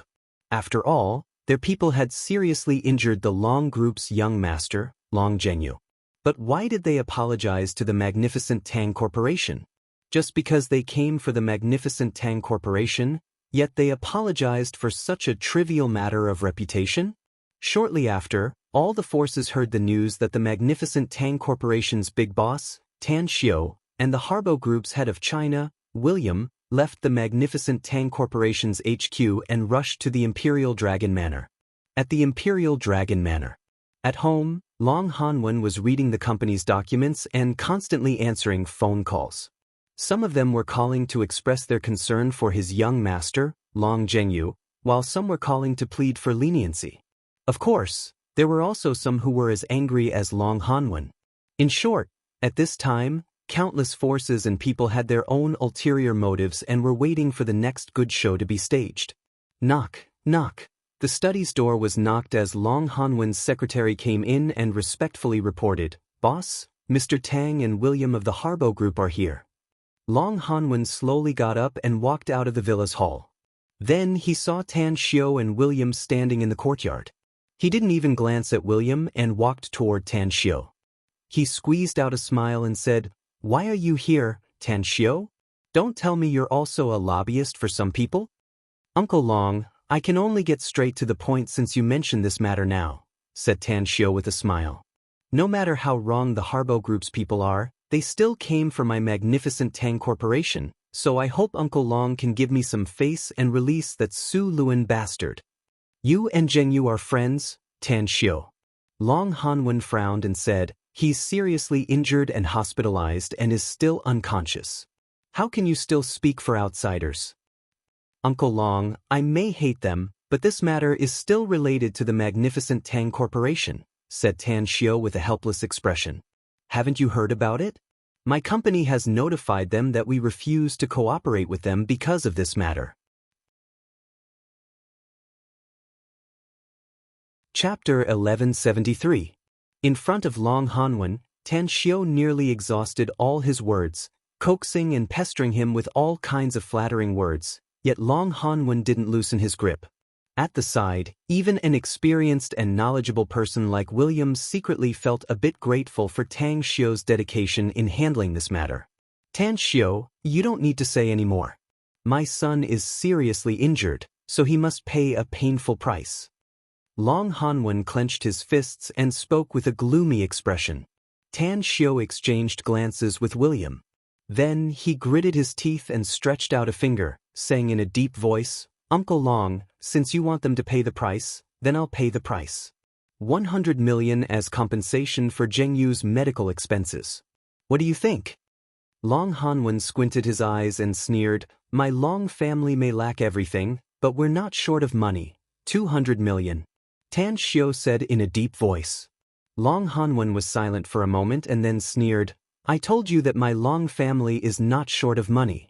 200 million is nothing to my Long family. Tang Xiu's eyes turned a bit red as he shouted, 1 billion. This is the highest price my magnificent Tang Corporation can offer. Uncle Long, I address you as uncle because I have a very close relationship with Zheng Yu. Now that he's been seriously injured, it's already happened.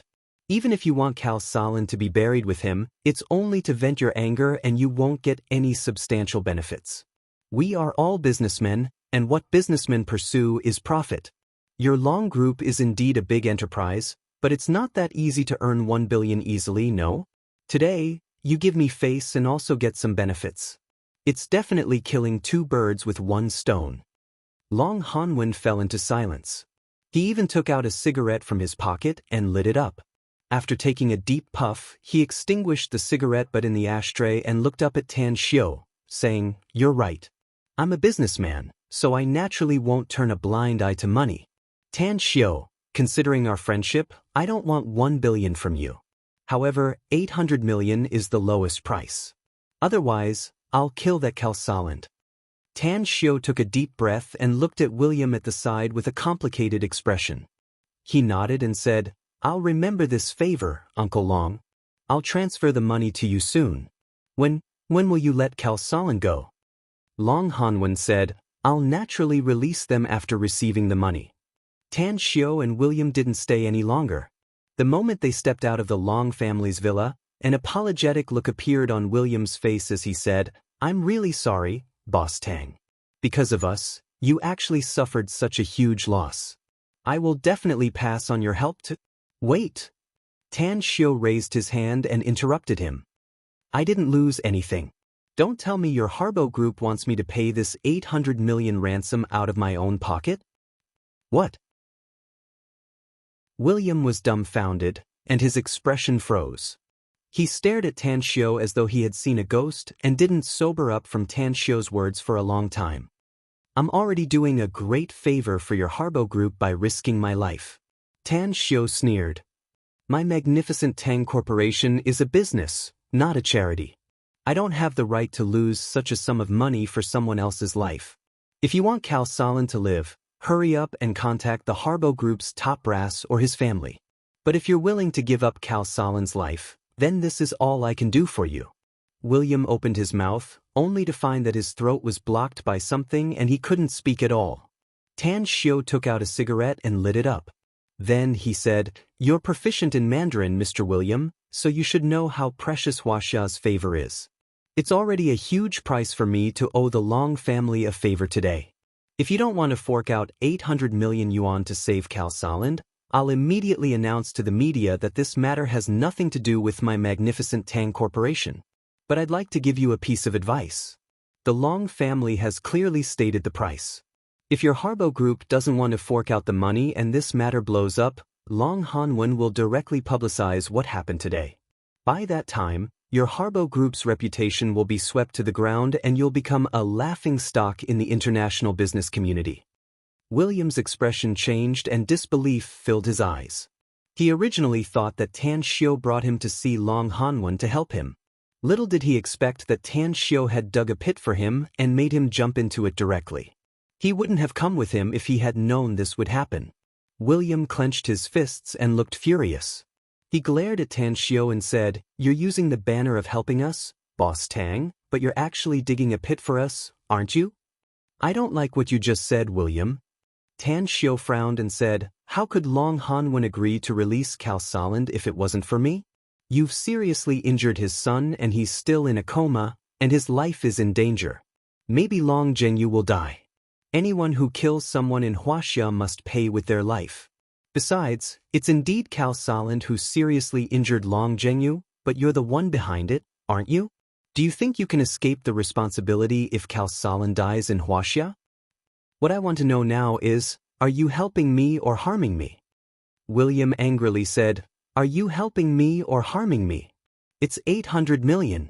800 million yuan is not a small amount even if it's Huaxia's RMB. I'm really angry to hear you talk to me like that, William, Tan Xiao said lightly. I'm helping you out of kindness, yet you bite back at me? Is this your way of being a man? 800 million? Do you think Long Hanwen's Long Group really needs 800 million from you? As far as I know, the Long Group's income from developing the new city in Star City is at least 8 billion. Why would I swindle you for a mere 800 million? William fell into silence. He felt that what Tan Xiao said was very reasonable. The Long Group indeed didn't lack 800 million yuan. After he had instructed Cao Saland to seriously injure Long Zhengyu, he had sent some people to investigate the Long Group situation. The result made him secretly startled. He didn't expect that a small dispute would unexpectedly provoke such a terrifying existence like the Long Group. But he didn't have 800 million yuan. If he were to mention it to the HQ, he was afraid that the company's top executives would skin him alive. What should I do? William's mind was constantly thinking about the solution to this matter. For a time, he was in a dilemma. Tan Xiao looked at William's constantly changing expression and lightly said, Mr. William, I know this matter is a bit unexpected for you. But it's a matter of life and death, after all. If you think it's not easy to solve, I can give you an idea. William stared blankly and hurriedly asked, what idea? Long Zhengyu's kung fu is very powerful, but Cao Saland can seriously injure him, which means that Cao Saland is a cultivator, Tan Xiao said lightly. As for the reason why he became a cultivator, it was probably not because he cultivated by himself, but because of the elders in his family, some powerful figures. Since it's related to his family's life and death, I think you don't need to contact the Harbo Group's HQ at all. Just contact Cao Saland's family directly. I'm sure they won't be stingy with 800 million yuan. William's eyes lit up, and he immediately felt a little happy.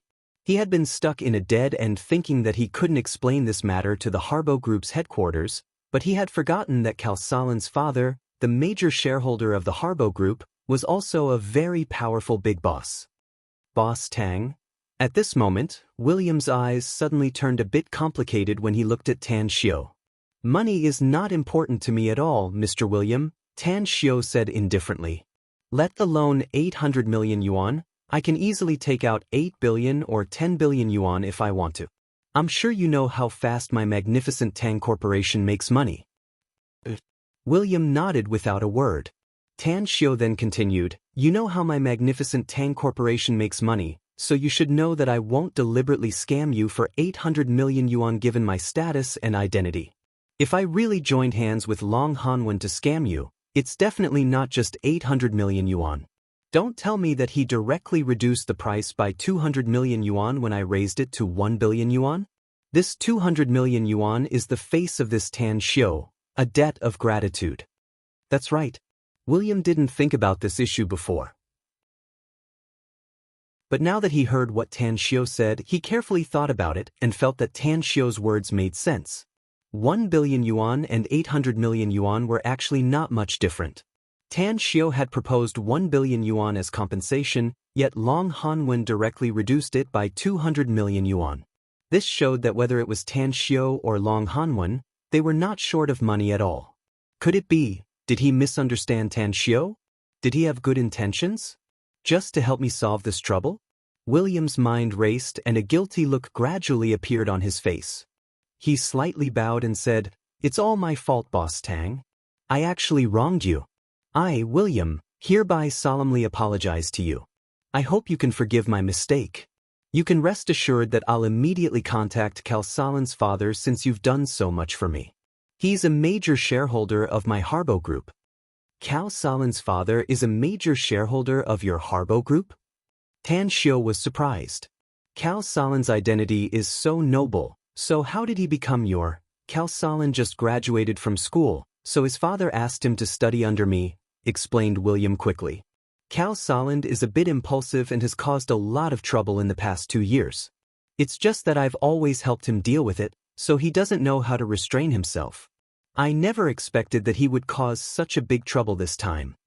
Tan Xiu secretly sneered inwardly, but he maintained a straight face and said, Mr. William, since Cao Salin's identity is so noble, I think you should hurry up and contact his father.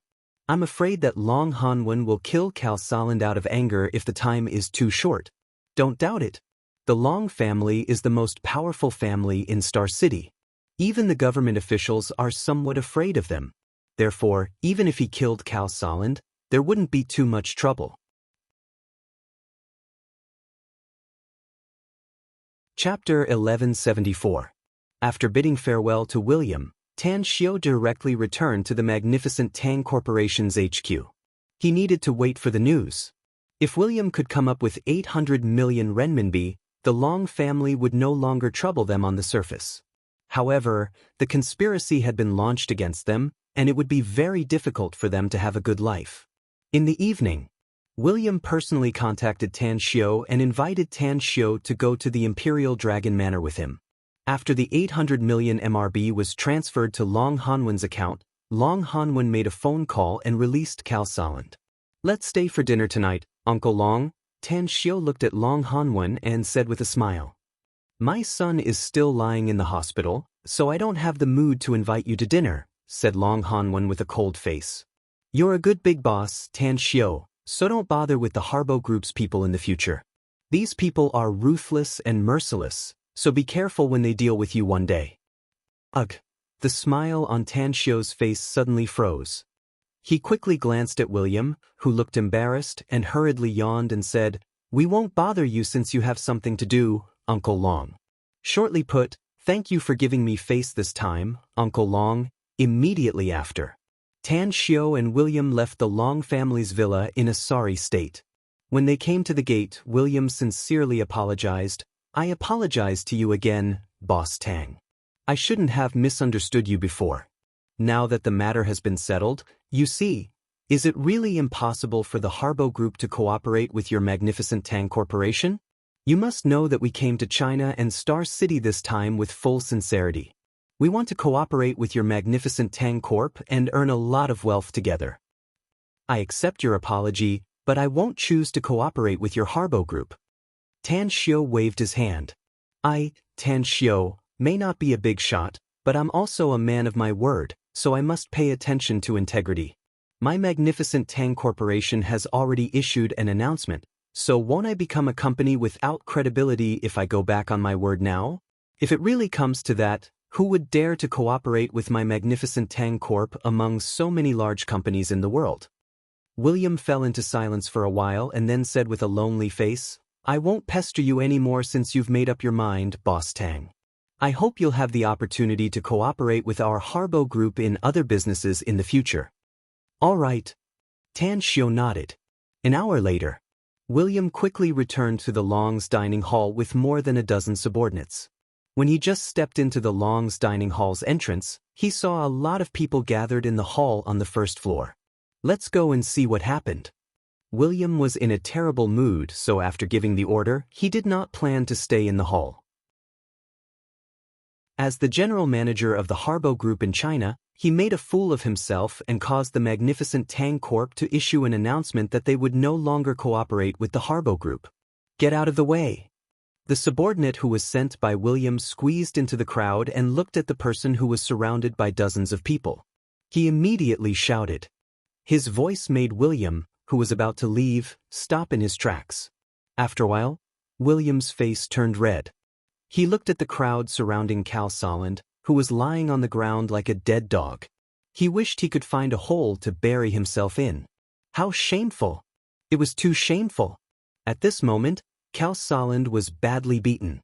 The tendons in his legs and hands were broken, and both of his front teeth were knocked out. If one wasn't familiar with him, they wouldn't be able to recognize him immediately. The most important thing was that Kalsaland didn't wear a coat at all, and several big words were written on his chest with a thick red pen. Those who humiliate others will be humiliated by others. Take him away. William didn't want to stay here any longer. He shouted with a sullen face, turned around, and strode toward the elevator. He didn't notice that several young men in suits and ties nearby were staring at him with malicious eyes. At the magnificent Tang Corporation. As soon as Tan Xiu returned, he immediately arranged for someone to publicize what happened today. In just a couple of hours, the heads of various companies all over the world heard about what happened today. All of a sudden, everyone looked at Tang Xiu with admiration. Many of the companies even made up their minds to cooperate with the magnificent Tang Corporation inside the spacious and bright general manager's office. Tan Xiu had just sat on the soft sofa. Kong Xia's cup of tea had yet to be served to him when a figure suddenly appeared in front of Tan Xiu out of thin air. "There's news from Country M, Grand Master." "How is it?" asked Tan Xiu. "We've investigated the bosses of Cupid, Dandelion, and Sava groups," said Tang, "and Cupid has a deep relationship with a politician of Country M, and its biggest shareholder is that politician. The big boss behind Dandelion is someone with a high status in the Stygian Club. The person in charge of Dandelion who came to China this time is protected by more than a dozen experts from the Stygian Club. The Sava groups is quite complicated and has many shareholders, but the identities of two of them have been confirmed. They have a deep relationship with the pyramid." Tan Xiu squinted his eyes and sneered. "Since they all have deep backgrounds, then let them fight among themselves. Tangan, secretly kill the Dandelion's experts and then sneak attack the Harbo Group's people. Mix their corpses together and make it look like they are attacking each other. Afterward, make the chiefs of both sides appear at the same time." "Are we only targeting Dandelion?" asked Tangan. "The assassination will only target Dandelion," said Tan Xiu. "But you are to secretly kill several people from Cupid and Sava groups and throw them into the Long family's villa in the Imperial Dragon Manor. Then, we'll just sit back and watch the show." "Understood," Tangan replied and disappeared into thin air. Kong Xia came to Tan Xiu with a cup of hot tea in her hand. She glanced around and a forced smile appeared on her beautiful face as she hesitantly said, "I don't feel comfortable, boss." "What do you mean?" asked Tan Xiu, puzzled. "You always have mysterious people following you around," said Kong Xia helplessly. "They always appear in front of you out of thin air without me noticing them. If this goes on, I won't dare to be intimate with you in the future. I'm afraid that someone will suddenly appear around us when we're doing that kind of thing. Or, someone might be watching us from the side." Tan Xiu stared blankly and a strange expression immediately appeared on his face. He knew who Kong Xia was talking about. He didn't realize this kind of situation before, but after Kong Xia's reminder, he realized that Tangan had been following him in the dark. It must be noted that he had a lot of female confidants, and Tangan was always nearby when he was having sex with them. What if Tan Xiu felt a chill run down his spine? He pulled Kong Xia over and gently hugged her in his arms, saying, "I've neglected this matter. But Tang An's innate talent is to use space to hide herself. If she doesn't want to be found, even I won't be able to find her easily. Anyways, I'll arrange a feng shui array first when we're intimate later. That way, she won't be able to easily observe us. How about you arrange a feng shui array in our bedroom in advance?" Kong Xia helplessly said. "Otherwise, I'll always be scared." Tan Xiu let out a hollow laugh and nodded. "What plan did you discuss with Long Hanwen, exactly?" asked Kong Xia. "It seems like there's a lot of good drama waiting for us. Zheng Yu is my friend. I can't just sit back and watch him get seriously injured," said Tan Xiu. "They must pay the price since they dare to hit others. However, our magnificent Tang Corporation is now in the limelight, and I can't bring any damage to our company's reputation. Therefore, we can only deal with this Harbo group in secret." "What do you need me to do?" asked Kong Xia. "You don't need to do anything for the time being." Tan Xiu shook his head. "Hao Lei will probably arrive in Star City in a few days. I'll talk to her about something and you'll have to come up with some ideas." "Is it about the auction?" asked Kong Xia. It's about the auction indeed. Tan Xiao nodded. I even have an idea. Our magnificent Tang Corporation's products are too singular, so it's better to join hands with Grand Fortune Jewelry to set up the world's largest auction house. I have a way to make the auction house's reputation flourish. What is it? Asked Kong Xia hurriedly. Medicinal pills, answered Tan Xiao with a smile. You want to sell medicinal pills to the public? Asked Kong Xia in surprise. I'm going to develop 2 kinds of medicinal pills, said Tan Xiao. One of them is to temper the physique, and the other is to prolong one's lifespan. The effect of these 2 pills won't be great, but they can still bring great benefits if taken over a long period of time. Are they going to be the final treasures of every auction? Asked Kong Xia. That's right. Tan Xiao nodded. These 2 pills alone are enough to drive people all over the world crazy. However, they need to be packaged and sold as healthcare products. I can already see the scene of the world's top super-rich flocking here when the time comes. Kong Xia nodded. I'm amazing, aren't I? Tan Xiao chuckled. Kong Xia kissed Tan Xiao's face and faintly said, When I first received your call, I thought it was some guy who didn't know the immensity of heaven and earth and deliberately made fun of me. When I came to Star City and saw you for the first time, I was full of disappointment and thought that you were too young. But now, I'm glad for my previous decision. I was very poor and weak at that time, said Tan Xiao with a smile. To be honest, the development of the magnificent Tang Corporation in the past 2 years is inseparable from your efforts. I should be glad that I can get a treasure like you. Andy is also a treasure, said Kong Xia with a smile. Ugh. Tan Xiao's expression turned stiff and he suddenly felt a faint headache. Today's second update, please support me, brothers and sisters. If you don't have any monthly votes, just throw some recommendation votes. I'll be very grateful. Chapter 1175. At the Long's Dining Hall. In the wide corridor, the lights were brightly lit. Despite it being winter, the corridor was as warm as spring. Even the potted plants in the corner were lush and thriving. However, the faint smell of blood permeated the corridor, bringing a bit of somber atmosphere to the place. A ghostly figure. All the monitors in this corridor had been destroyed. It was precisely because of this that the 4 security guards of the Long's Dining Hall appeared at the corner and rushed over to check. Vandalism. After the 4 security guards' inspection, they finally came to this conclusion. However, they found it hard to believe that there were a total of 6 monitors in this corridor. Aside from the 2 ends, there were 4 more in the middle.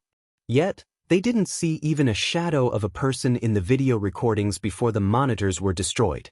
This was abnormal. It was very abnormal. Even if someone at both ends attacked the monitors at the same time, it would still be recorded by the monitor in the middle. Even if 6 people attacked the monitors at the same time, they would still leave a shadow before the monitors were destroyed. Just as the 4 security guards were feeling restless and patrolling around, one of them suddenly found that the door of room 4018 was unlocked. Down, go inside and have a look. The burly middle-aged man ordered his companion beside him and carefully pushed open the unlocked door with his hand. Hiss! When the man called Dalong stepped into the door, his pupils suddenly shrunk and disbelief burst out from his eyes. There was even a bit of fear hidden in his eyes. Dead people. A total of 6. The other 3 men's complexion changed. They quickly rushed into the room and saw a total of 6 bodies lying in a pool of blood in the spacious room. 2 of them were black, 1 was Caucasian, and the other 3 were Asians. Quickly call the police. Dalong shouted. The burly middle-aged man hurriedly stopped him and said in a deep voice, We can't call the police.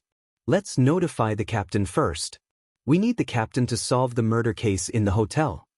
Dalong quickly said, Brother Wang, why don't we hurry up and call the police? Maybe the police can find the murderer when they come.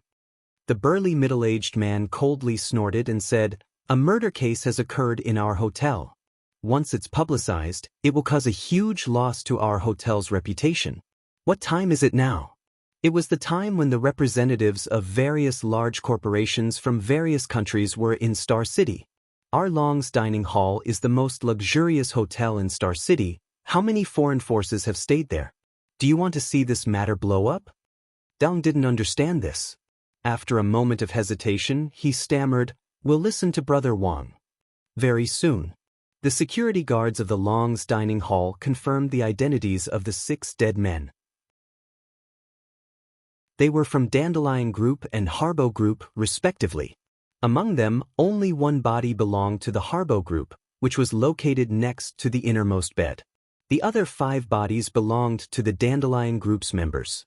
When the security personnel notified the 2 companies, the people in charge of both sides were dumbfounded. However, in just an hour and a half, the general person in charge of the Dandelion Company contacted Tan Xiu. In a coffee shop near Southgate Town, Tan Xiu, who was wearing a cap and casual clothes, was quietly sitting in a corner, sipping his coffee. Opposite him, the general manager of the Dandelion Company had a gloomy expression. His eyes were surging with killing intent as he stared at Tan Xiu. "What do you want to do?" asked Tan Xiu slowly after a long time.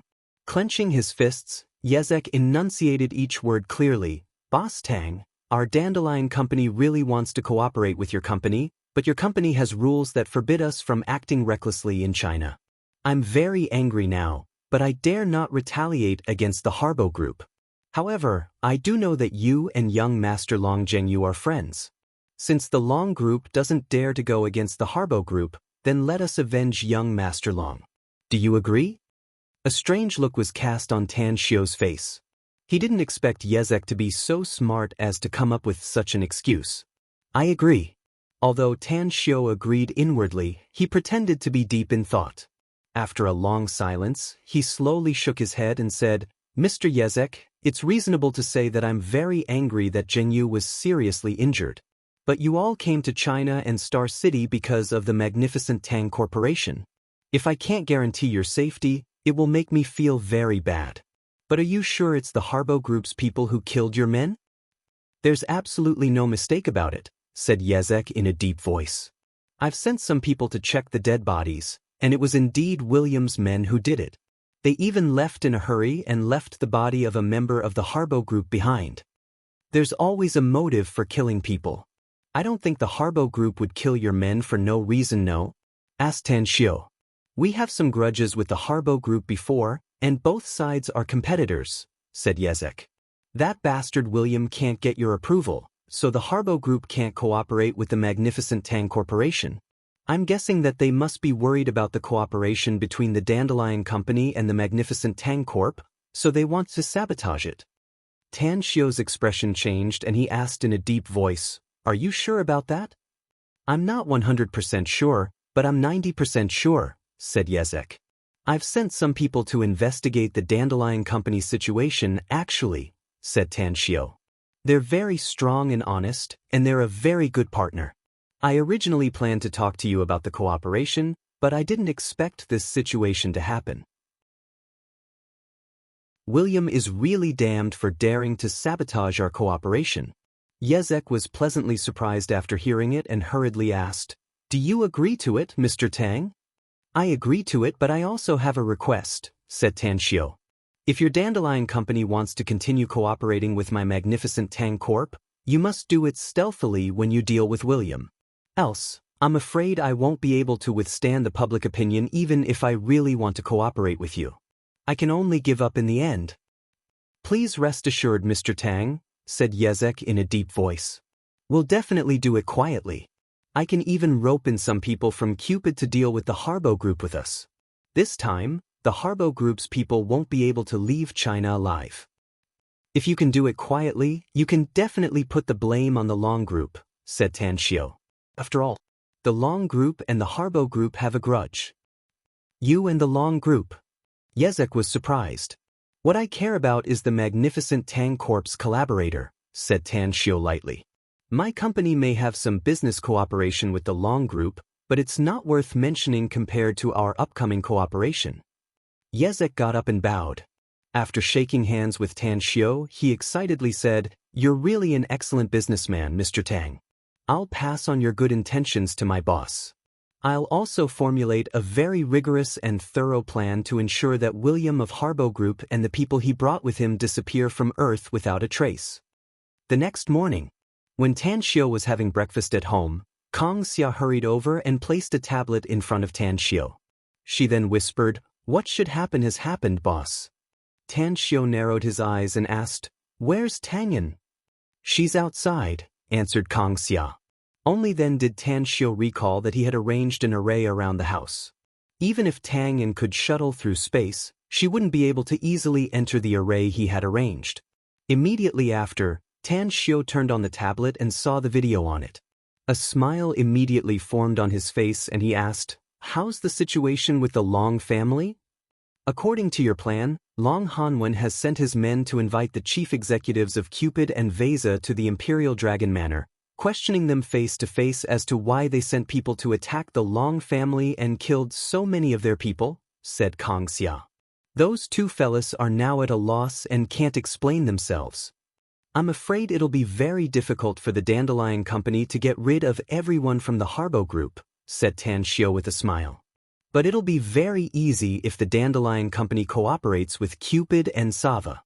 I can guess that William can escape, but I believe it'll be very difficult for him to escape from Star City." "That's true."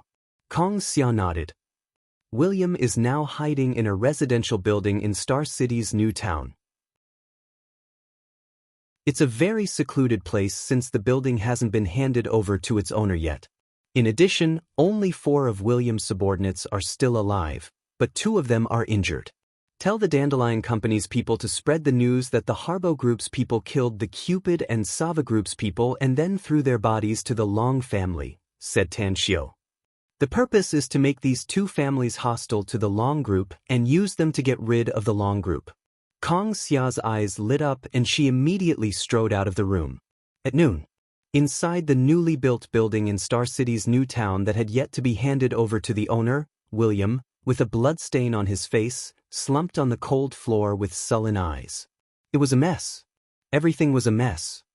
He felt as though there was an invisible big net that had enveloped him and his men, carrying out a huge plot against him. "Where's that bastard, Kelsaland?"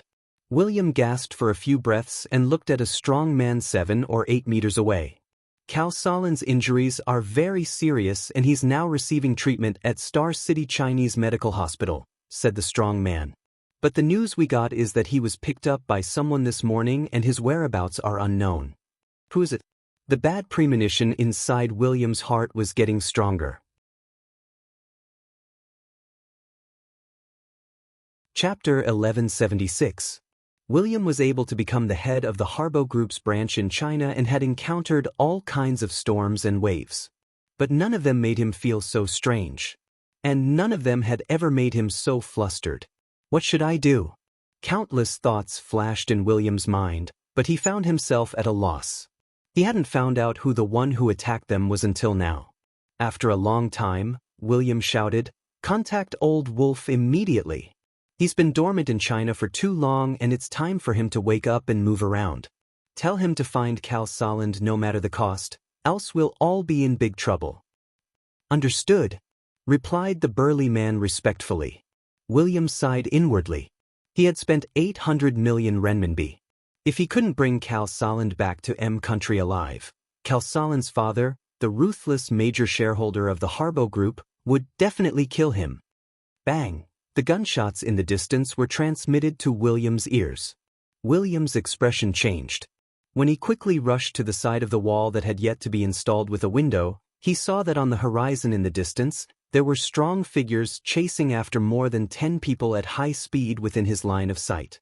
As the gunshots kept ringing, some of the fleeing people in the front fell to the ground, while some of the pursuing people also fell to the ground. One chasing and one fleeing, the others shooting fiercely at each other and reaping lives. "General Manager, it's Old Wolf." The burly man not far away suddenly turned his head and hurriedly called out. William's body trembled. As the distance between the two sides was getting closer, he also saw Old Wolf, who had been lurking in China, among the fleeing people. Old Wolf was holding a person in his arms, but he couldn't see the person's appearance. "Welcome them. Support them." William pondered for a moment and immediately shouted. Two figures immediately rushed downstairs. Their speed was extremely fast, like spiritual apes. They kept grabbing the staircase handrail and jumped down. Soon, they appeared on the first floor of the building. When Old Wolf was only 200 to 300 meters away from them, the two men quickly approached him with the help of a low bunker. "Who's there?" Old Wolf, who was holding Cal Saland and desperately fleeing, suddenly noticed that someone was hiding nearby and immediately shouted. However, after he finished shouting, he immediately regretted it, because he had already seen the two big men hiding in the corner. One of their own. Old Wolf felt relieved. He didn't wait for any answer and quickly rushed into the building. The remaining dozen or so experts beside him also entered the building and disappeared in the blink of an eye. At the back, 40 to 50 strong men, led by 2 men and 1 woman, quickly rushed to the front of the building. However, they did not immediately enter the building because they did not know if there was an enemy ambush in the building. Puff, puff, puff. As the 40 to 50 strong men spread out, 2 silent silhouettes sprang out from hidden places on both sides. In just a few seconds, 4 strong men were hugged from behind, their mouths covered, their throats torn open, and their hearts pierced by sharp daggers. The deaths of these 4 people did not alarm anyone in the surroundings. In front of the building, the woman among the 2 men and 1 woman was very tall. She might be wearing gold-rimmed glasses, but she exuded a valiant aura. She twisted her neck and said in a heavy voice, "Yezek, Transcendent. Our men have investigated very clearly. Apart from that old dog William, the Harbo group only has this Old Wolf left in Huaxia. They fled here just to make a last-ditch struggle. I think the 3 of us should immediately send our men to hunt them down." Yezek let out a sinister grin. He raised his hand to touch his chin and said, "We managed to force William here, so we can kill him without anyone noticing. Now that Old Wolf has also fled here, it means this is their rendezvous point. Let's not delay any longer and attack." Transcendent also shouted fiercely.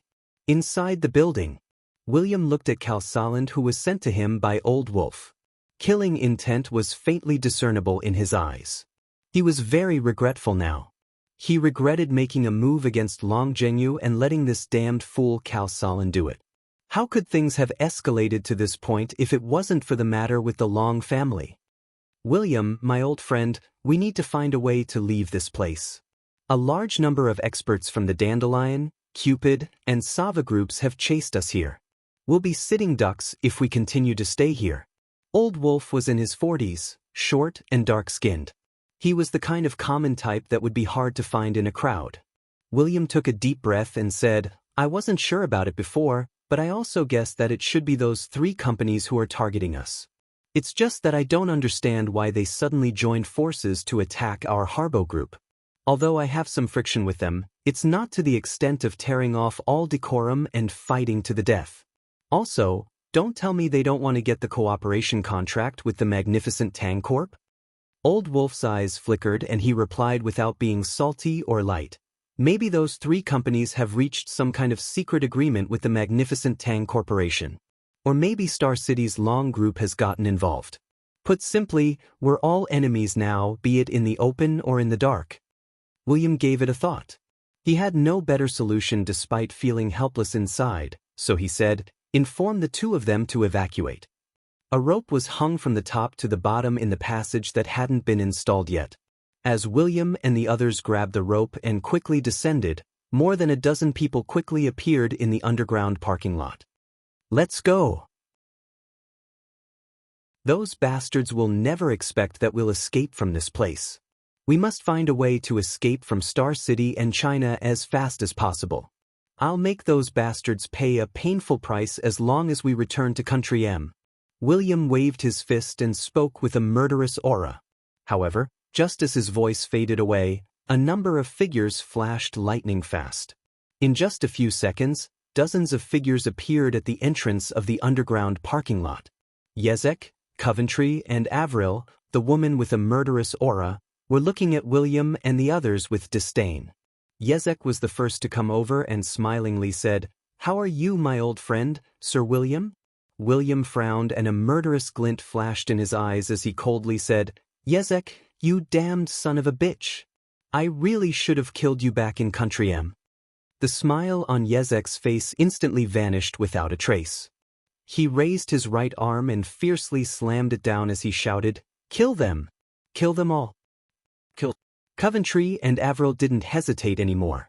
Since they had already come to this point, they were decisive people and immediately pounced toward William's group. Firearms were useless at this moment. As they took out their cold weapons, they began to strangle each other in a moment. William wanted to escape, but Yezek's group of 3 immediately locked onto him. If it wasn't for Old Wolf abandoning Cal Solend and protecting him, he would have been killed by the trio. Tens of meters away.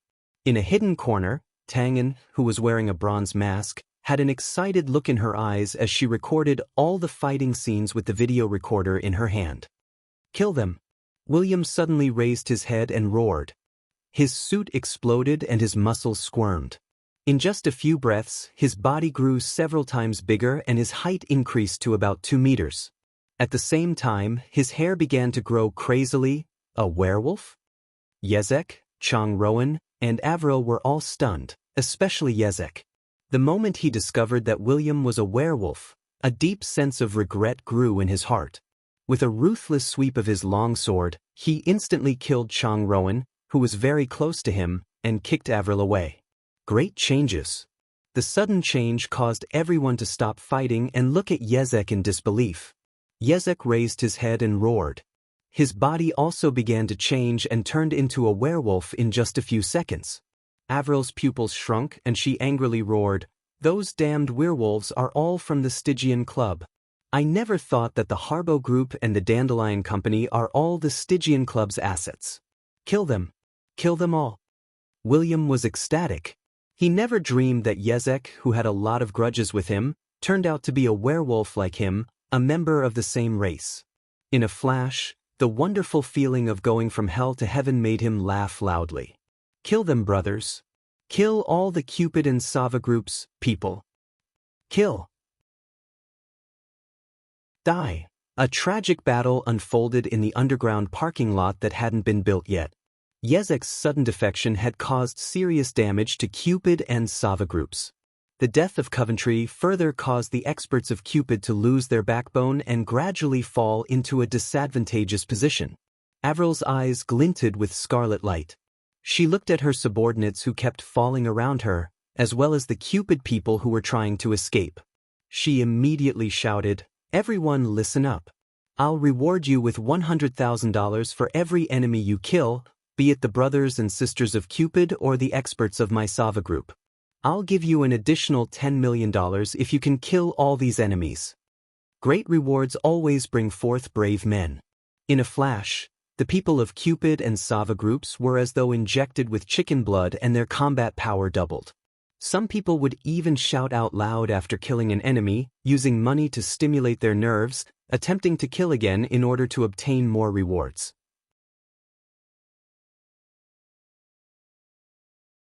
Chapter 1177. Both sides suffered heavy losses in the brutal slaughter. Despite Avril's generous incentive, the Cupid and Sava group's members were still gradually falling into a disadvantageous position. Avril immediately issued a retreat order after realizing the situation. However, neither William nor Yezek wanted to give up such an opportunity and began to pursue Avril and the others. Puff! Beside the dead Solend, the heavily injured Old Wolf's eyes instantly widened. He looked at the tip of the sword that had pierced through his chest and turned his neck with great difficulty. What he saw was a mysterious person wearing a bronze mask and a mysterious woman. That's enough. A smile was outlined on the corner of Tang En's mouth. Her figure twisted and disappeared into thin air. She didn't continue to follow the experts who were fighting but left at a very fast speed. Today's battle was just a prelude. This was just a prelude. What came next was the real fun part. When Tang En returned to Southgate Town and appeared outside the villa's courtyard, her face, which was covered by the bronze mask, looked a bit angry. She really couldn't figure out the reason why her grandmaster, Tang Xiu, would arrange a feng shui array here, so much so that she couldn't appear in front of him silently. Kong Xia. The moment Tang Yin entered the room, she saw Kong Xia sitting on the sofa, deep in thought. She then asked indifferently, "Is Grand Master upstairs?" Kong Xia snickered inwardly. Ever since Tan Xiao arranged a feng shui array here, Tang Yin had never been able to enter the villa silently. Looking at her slightly angry expression, Kong Xia pursed her lips and said, "I'm waiting for the news in the study room." Mph. Tang Yin snorted lightly and turned to walk to the stairs. Inside the study room, Tan Xiao looked at Tang Yin, who just entered the room. He immediately got up from the sofa and asked, "Have you recorded it?" Tang Yin handed the camera to Tan Xiao and said, "I've recorded it, but I didn't catch up with them to see their final chase. You should watch this video, Grandmaster. It's very interesting." Tan Xiao's expression moved and he immediately played it. After a long while, Tan Xiao looked at Tang Yin with a strange expression and asked, "I already knew that the Stygian Club is behind Dandelion, but I didn't expect that the Harbo Group is also backed by them. So to say, Kalsalin's father is a member of the Stygian Club?" "It should be." Tang Yin nodded. "Even if he isn't, I'm afraid he has a deep relationship with the Stygian Club." Tan Xiao took a deep breath and said, "I'm giving you a mission, Tang Yin. Immediately disseminate this video and do it secretly. Make it known to all the forces that come to Star City. In addition, each video was sent to the headquarters of the 4 companies in America. Since they want to play, then let them have a good time. I hope they can fight to their heart's content abroad." 2 of the top 3 forces in the world are already involved. Tang Yin nodded.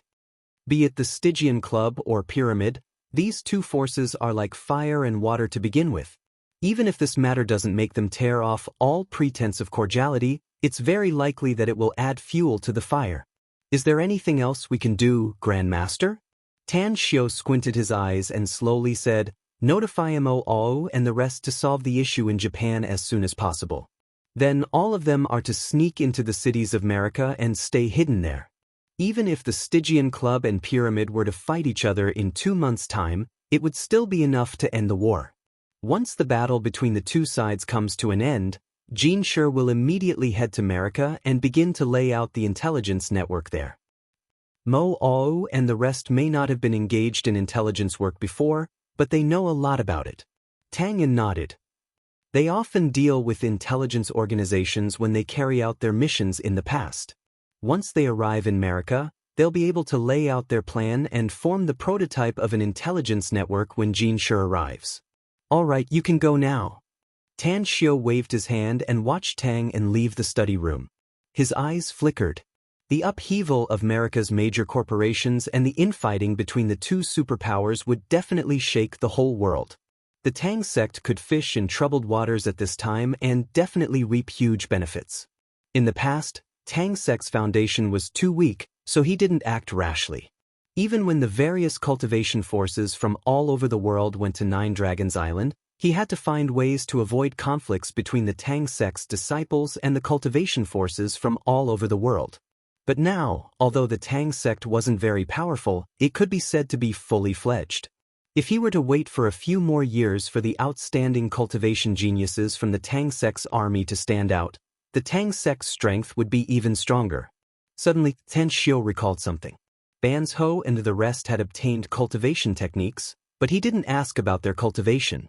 Tan Xiao took out his mobile and dialed Banzhou's number. "Banzhou, it's me. What's your order, boss?" Banzhou's voice came out of the phone. "Where you now?" asked Tan Xiao. "How's your cultivation going?" "We haven't felt the chi you mentioned until now, boss," said Banzhou with a dry smile. "But we're not discouraged. We're seriously trying every day, and each of us tries for at least 2 hours.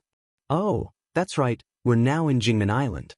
It's been a long time since I told you to suspend the adoption of street children," said Tan Xiao. "So continue with the operation." "That's great." Banzhou looked pleasantly surprised and said, "We haven't been idling all this time, boss. We didn't spend all our time on cultivation either. We have a total of 4 teams and we often travel all over the country. We found more than 100 good children these days.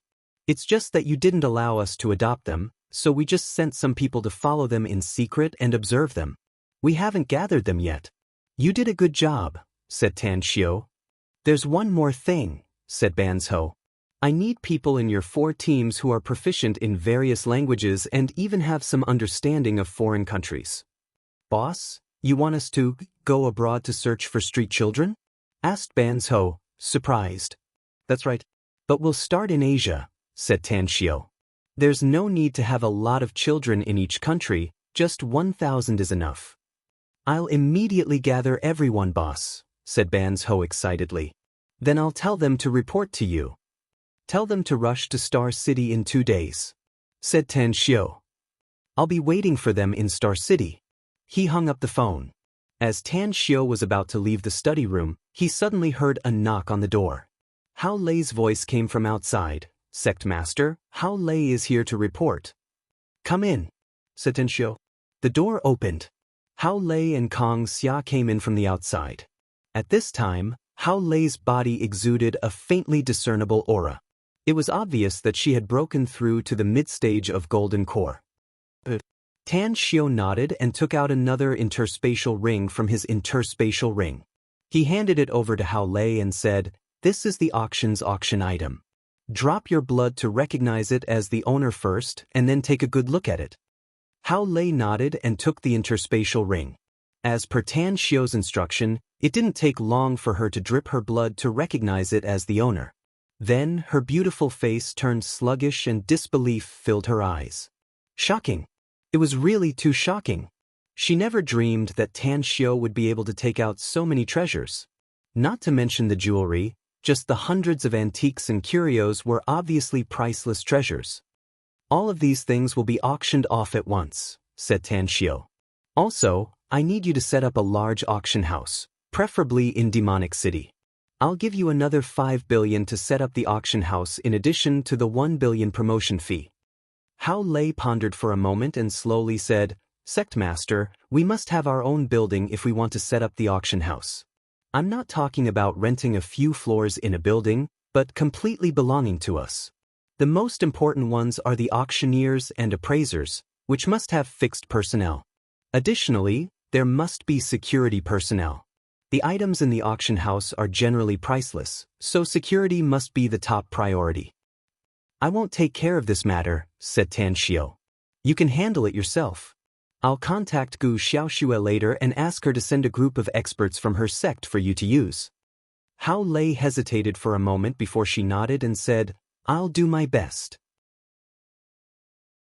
In the evening, the sun was setting in the west, and the afterglow dyed half of the sky red. A cold wind blew through every corner of Star City and brought a video to the hands of hundreds of forces. The 10-minute video had caused an uproar. Countless forces spread the news and spread the video to various countries all over the world through the internet. At the imperial capital, the Special Abilities Bureau's HQ, Duan Mulin had just finished his dinner and was talking with Zhu Long about the demonic beasts in the Himalayas. A thin youth quickly ran into the room and handed over a tablet computer, saying, Chief, there's a video from Star City. It's very influential. Star City? Duan Mulin frowned and asked after receiving the tablet, Where's Tan Xiu now? He's in Star City, answered the youth. Duan Mulin shook his head and forced a smile. That brat is too good at stirring up trouble. No matter where he is, he can always stir up big events. Some time ago, the turmoil in Japan was caused by him rushing to Japan. I'm afraid he's the one who did some of these things himself. Alas, I'll take a look at this video first. I hope this brat doesn't act recklessly. Chief, the content of this video seems to have nothing to do with Mr. Tang on the surface. But if we look into it deeply, it's definitely related to him, said the youth. In other words, it's related to his magnificent Tang Corporation.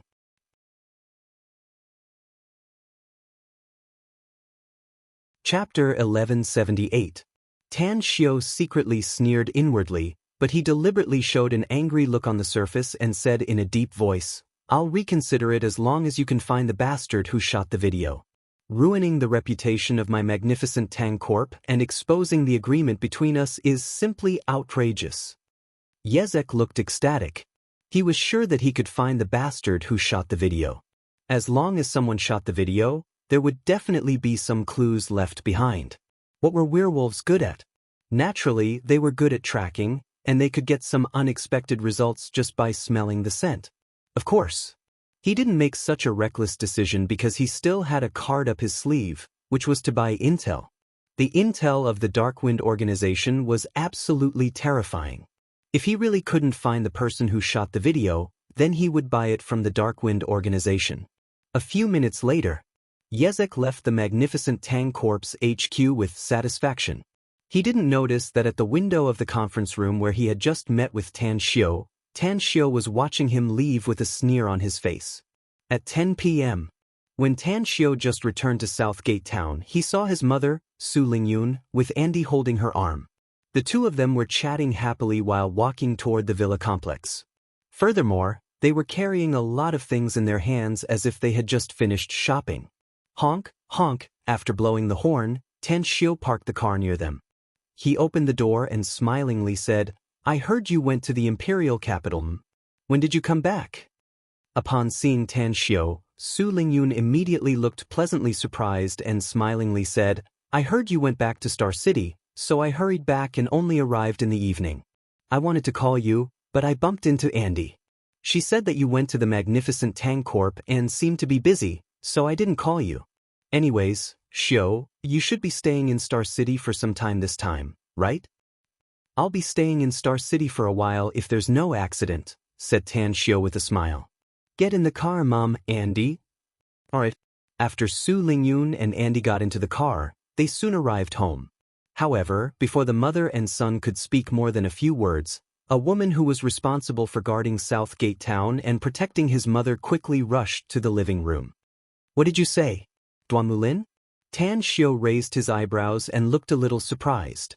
Although he had guessed that Duan Mulin would come to find him, he didn't expect him to come so soon. It had only been a few hours since the video was released. Could it be that Duan Mulin was in Star City or in a nearby city? Immediately after, Tan Xiao personally went out to greet him. Upon seeing Duan Mulin coming with 2 bottles of God's nectar, he immediately forced a smile and said, "Senior Duanmu, why did you bring wine when you came?" "I don't have a lot of other things here, but the God's nectar can definitely fill your stomach. I know you have a lot of God's nectar here. Who told this wine to be produced by your family?" Duan Mulin smilingly said, "But I'm afraid I won't have a supper tonight if I don't bring some wine here." Tan Xiao couldn't help laughing. After inviting Duan Mulin to the villa, he waited for his mother, Su Lingyun, to exchange greetings with Duan Mulin and then hurried to the kitchen. He and Duan Mulin then went to the study room on the 2nd floor. "Tell me, what did you do this time, kid?" Duan Mulin sat on the sofa and looked at Tan Xiao with a faint smile.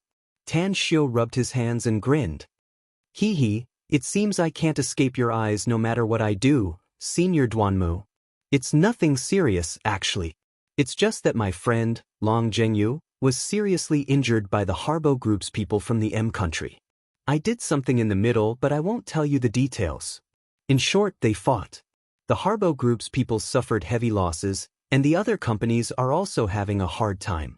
I think you should be aware of what happened in Star City with your ability, Senior Duanmu, right? I know a bit about it, but I don't know what will happen next, said Duan Mulin with a smile. The reason you came to Star City in person should be because of the appearance of the werewolf in that video, Senior Duanmu, said Tan Xiao. I can tell you without reservation that the Stygian Club is behind the Harbo Group and the Dandelion Group, whereas the Pyramid is behind the other company. Both of them are in conflict, and it may even be a conflict between the 3 forces, so I decided to add fuel to the fire and make these forces fight each other all over the world. Duan Mulin was shaken inwardly and asked in a deep voice, "What happened in China?" "The matter in China has come to an end." Tan Xiao shook his head. Duan Mulin immediately felt relieved after hearing it. But then, he looked curious and asked, "You want the Stygian Club and the Pyramid to fight? For what? Don't you think that the weakening of foreign forces will only bring benefits to our country, Senior Duanmu?" asked Tan Xiao calmly. "I can't see any benefits or disadvantages, but I can see that you must have some purpose behind it." Duan Mulin let out a faint smile. "Can you tell me about it to satisfy my curiosity?" Tan Xiu pondered for a while and said, Senior Duanmu, the Stygian Club has been committing all kinds of crimes for so many years and has committed countless crimes that have angered both humans and gods. They also have a deep grudge against my Tang sect. I'll get rid of this organization if I get the chance. At the very least, many people will suffer less from their persecution. I'm afraid that the pyramid isn't a good organization since there are all kinds of cultivators in it. I'll need to compete with them if I want to get more resources. Hence, I won't take the initiative to attack them, but I'll fan the flames and make them fight each other. It'll be interesting if I can get some benefits from it. Do you have any goals for the future, Tan Xiu? Duanmu Lin squinted his eyes and asked. Tan Xiu straightly got up from the sofa and stood in front of Duanmu Lin. He cupped his fists and said, Senior Duanmu, I'm afraid it won't be a problem for you to live for another 100 years given your strength. My goal is to become an immortal and ascend to the immortal world.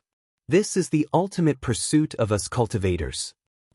I'm just saying, I and the Tang sect's disciples ascend to the immortal world decades later. I'll need your help to take care of my family and friends on Earth. Duanmu Lin abruptly got up with incredulity in his eyes. Ascend to become an immortal? Are you kidding me, Tan Xiu? Even if your cultivation speed is very fast, it's impossible for you to ascend to the immortal world in a few decades, no? Even if you can, you'll ascend to the immortal world by yourself. Do you think you can take away all the cultivators of the Tang sect? I can, replied Tan Xiu in a deep voice. Duanmu Lin shuddered and clenched his fists instantly. Then he hurriedly asked, Tan Xiu, I may not be a cultivator, but I do have some skills.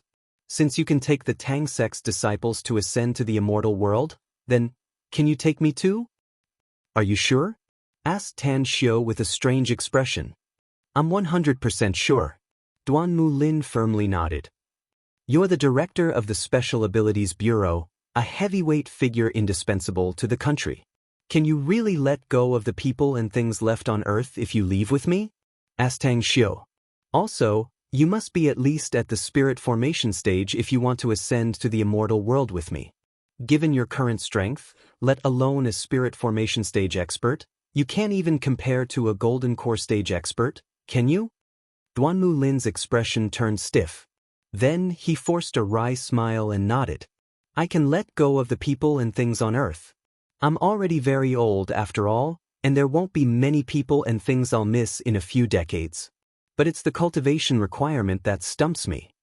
Tan Xiu nodded and smilingly said, That's why you should put away your worries and do what you need to do to enjoy your old age. Something's not right. Duanmu Lin suddenly interjected. Something's not right, Tan Xiu. As far as I know, most of the Tang sect's disciples are at the foundation establishment stage. There's still the golden core stage and the nascent soul stage to break through from the foundation establishment stage to the spirit formation stage. I believe that your cultivation speed is very fast, but their cultivation speed shouldn't be that fast, right? If they can't break through to the spirit formation stage by then, does that mean they can't ascend to the immortal world with you? Senior Duanmu, this is the main reason why I schemed against the Stygian Club, the Pyramid, and the other forces in the dark, said Tan Xiu. I want to snatch resources from them. Only with huge resources as my backing can my people keep breaking through and eventually break through to the spirit formation stage. Of course, if they haven't broken through to the spirit formation stage by the time I ascend to the immortal world, they won't be able to leave with me. Duanmu Lin's eyes lit up. Tan Xiu's explanation suddenly gave him hope and he hurriedly said, Can I become a cultivator, Tan Xiu? I'm willing to start from scratch. That's not a problem, of course. Tan Xiu nodded. It's just that you're a bit old and it'll be very difficult for you to break through to the spirit formation stage. Unless what? Asked Duanmu Lin hurriedly. Unless you can get a lot of cultivation resources and completely pile them up, said Tan Xiu. But the drawback is also very serious. It's almost impossible for you to break through in the future. Duanmu Lin gritted his teeth and said, I really want to see the legendary immortal world. I didn't dare to imagine it before, but I believe you won't lie to me. So I'll be satisfied even if I can break through to the spirit formation stage. After all, I'll be countless times stronger than I am now. I can teach you a cultivation technique, but you must give me a guarantee that you can only cultivate it by yourself and not give it to others, said Tan Xiu. I give you my word, replied Duan Mulin with a straight face. Tan Xiu slowly nodded. After sitting back on the sofa, he lit a cigarette and took a few deep puffs. Then he said, "We'll discuss the specific details later. Let's talk about the matter at hand now."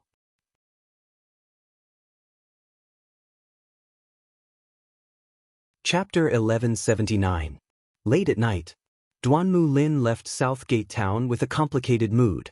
He needed time to digest the news he got from Tan Xiu, and he was too lazy to care about what was happening in Star City.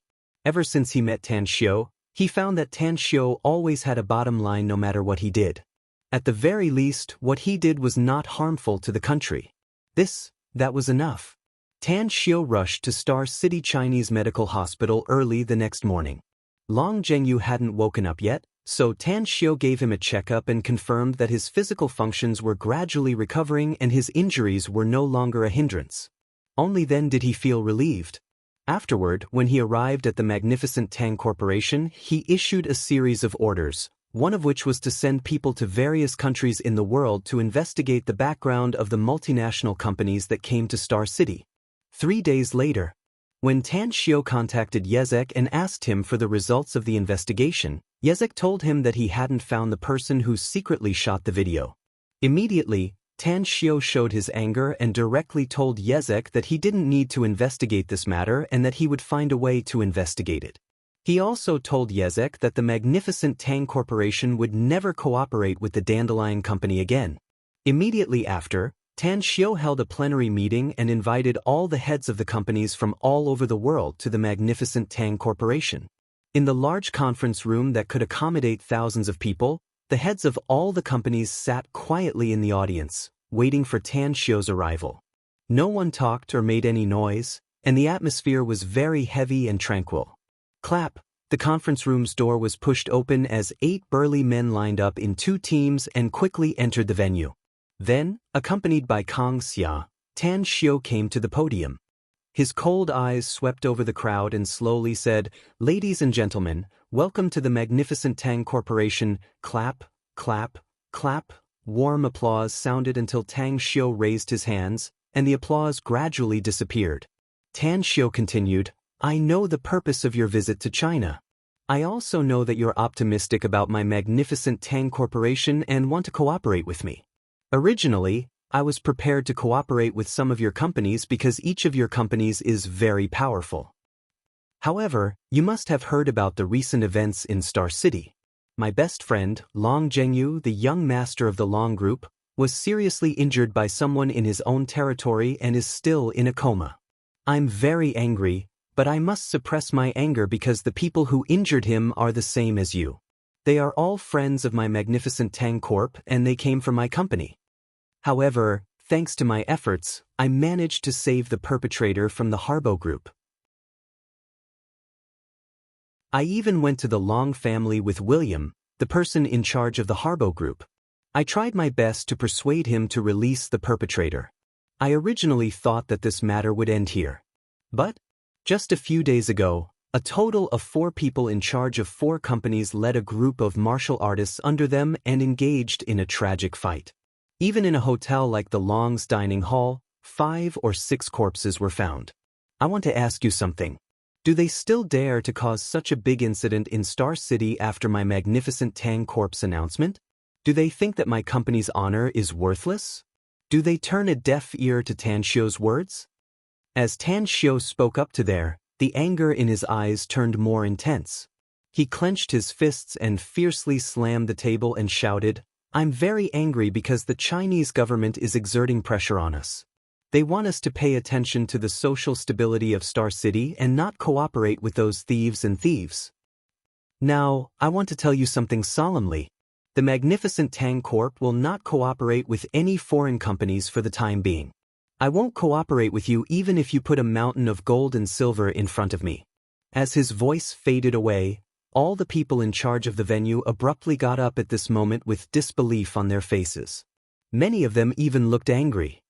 "Boss Tang, this matter has nothing to do with us. You can't directly deny us. Ever since we came to China and Star City, we've always respected the laws of your country and went all out to prepare for the cooperation with the magnificent Tang Corporation. Mr. Tang, those 4 companies in Country M are indeed outrageous. They turned a deaf ear to your words and should be punished. The magnificent Tang Corp is right not to cooperate with them, but we've done nothing wrong. But we haven't done anything wrong. All our energy is focused on your magnificent Tang Corporation. So, please take back what you just said and give us a chance. I believe that my conditions will definitely satisfy you." "Boss Tang, we're businessmen. Don't be impulsive. We'll make a fortune together if we cooperate. You don't need to pay attention to those who don't abide by the rules. Please take back what you just said, Boss Tang. We really came with full sincerity." Tang, many people in charge spoke with anticipation. Tan Xiu calmly listened to them and then indifferently said, "How can I believe you? Do I dare to believe you? The magnificent Tang Corp is now under the pressure of the country, so I hope you can understand. The magnificent Tang Corp will not cooperate with any company for the time being. We need to make some adjustments and make a new plan. So, please go back first and wait for our decision. Of course, we'll select a company from among you after we've confirmed it and then send someone to discuss the cooperation with you." The meeting quickly ended. However, Tan Xiu's reason was too sufficient. Even though they were very dissatisfied, they didn't dare to jump out and oppose Tan Xiu at this time. Even those people were wise enough to shut their mouths. Afterward, all the people in charge jointly held a banquet in the Long's dining hall and invited Tan Xiu to attend. Tan Xiu didn't refuse at this time and drank and chatted merrily with those people in charge, but he didn't mention the cooperation. Thus, in the next few days, the people in charge of the companies from all over the world led their teams and left. For a time, the entire Star City calmed down. The people in charge of the companies from all over the world didn't know that right after they left, Tan Xiu had ordered the magnificent Tang Corp's people to secretly rush to various countries and begin to formally investigate the background of those companies. More than a month's worth of information was constantly transmitted back to Tan Xiu, Kang Xia, and the other senior executives of the magnificent Tang Corp to study them.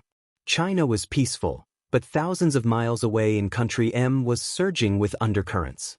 Whether it was the Harbo Group's people, the Dandelion Group's people, or the people from several other companies, the big shots behind them had issued orders to attack the enemy openly and covertly.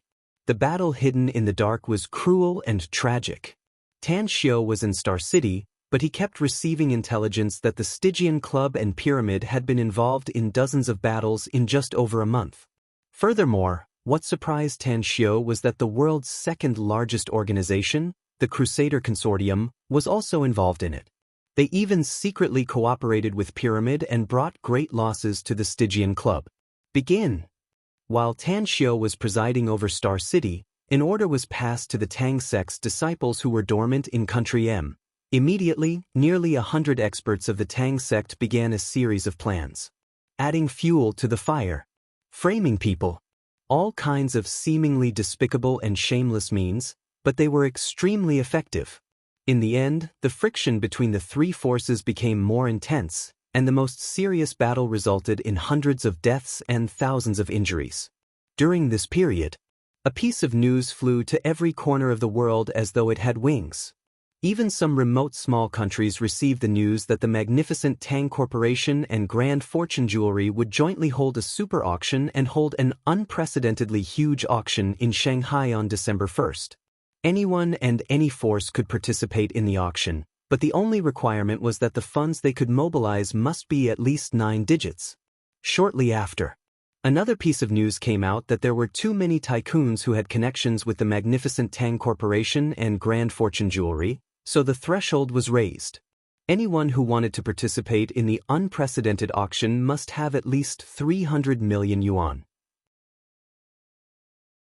As for the people and forces who registered in advance, the threshold was still the original 100 million yuan. On November 20th, Tan Xiu returned to Shanghai. Since the auction would be held soon, Tan Xiu personally sent invitations to some of his business friends in China. There was no threshold for those who met Tan Xiu's requirements. However, most of those people had more than billions of yuan in wealth. Shanghai. Inside a luxurious villa in Blue Star Villa Complex, Tang Xiu looked at Andy, who wore an innocent face and behaved like a little baby. He rubbed his temples with a headache. Sitting on the sofa opposite Andy was Miss Mu Weining. Sitting on the other side was Ouyang Lulu with her legs crossed and a sneer on her face. You guys chat. I still have something to do. Tan Xiu really didn't want to stay here any longer. He left the Blue Star Villa complex at a very fast speed as though he was fleeing for his life. Only then did he secretly feel relieved. He believed that the 3 women in his family wouldn't fight. Therefore, he just let them be no matter how noisy they were. Where am I going? Tan Xiu stood at the entrance of the Blue Star Villa complex and looked at the bustling street with a blank expression. For a time, he found that he had nowhere to go. Ring, ring, ring, a melodious ringtone sounded, causing Tan Xiu to take it out in an instant. He looked at the caller ID and found that it was Jean Xinkue. What's up, Brother Jean? Tan Xiu directly asked after picking up the phone. Brother Tang, I heard that you've returned to Shanghai, so I called you to ask if you have time to meet up and have a drink with me, said Jean Xinkue with a smile. Let's continue our big break today. I'm looking for monthly votes.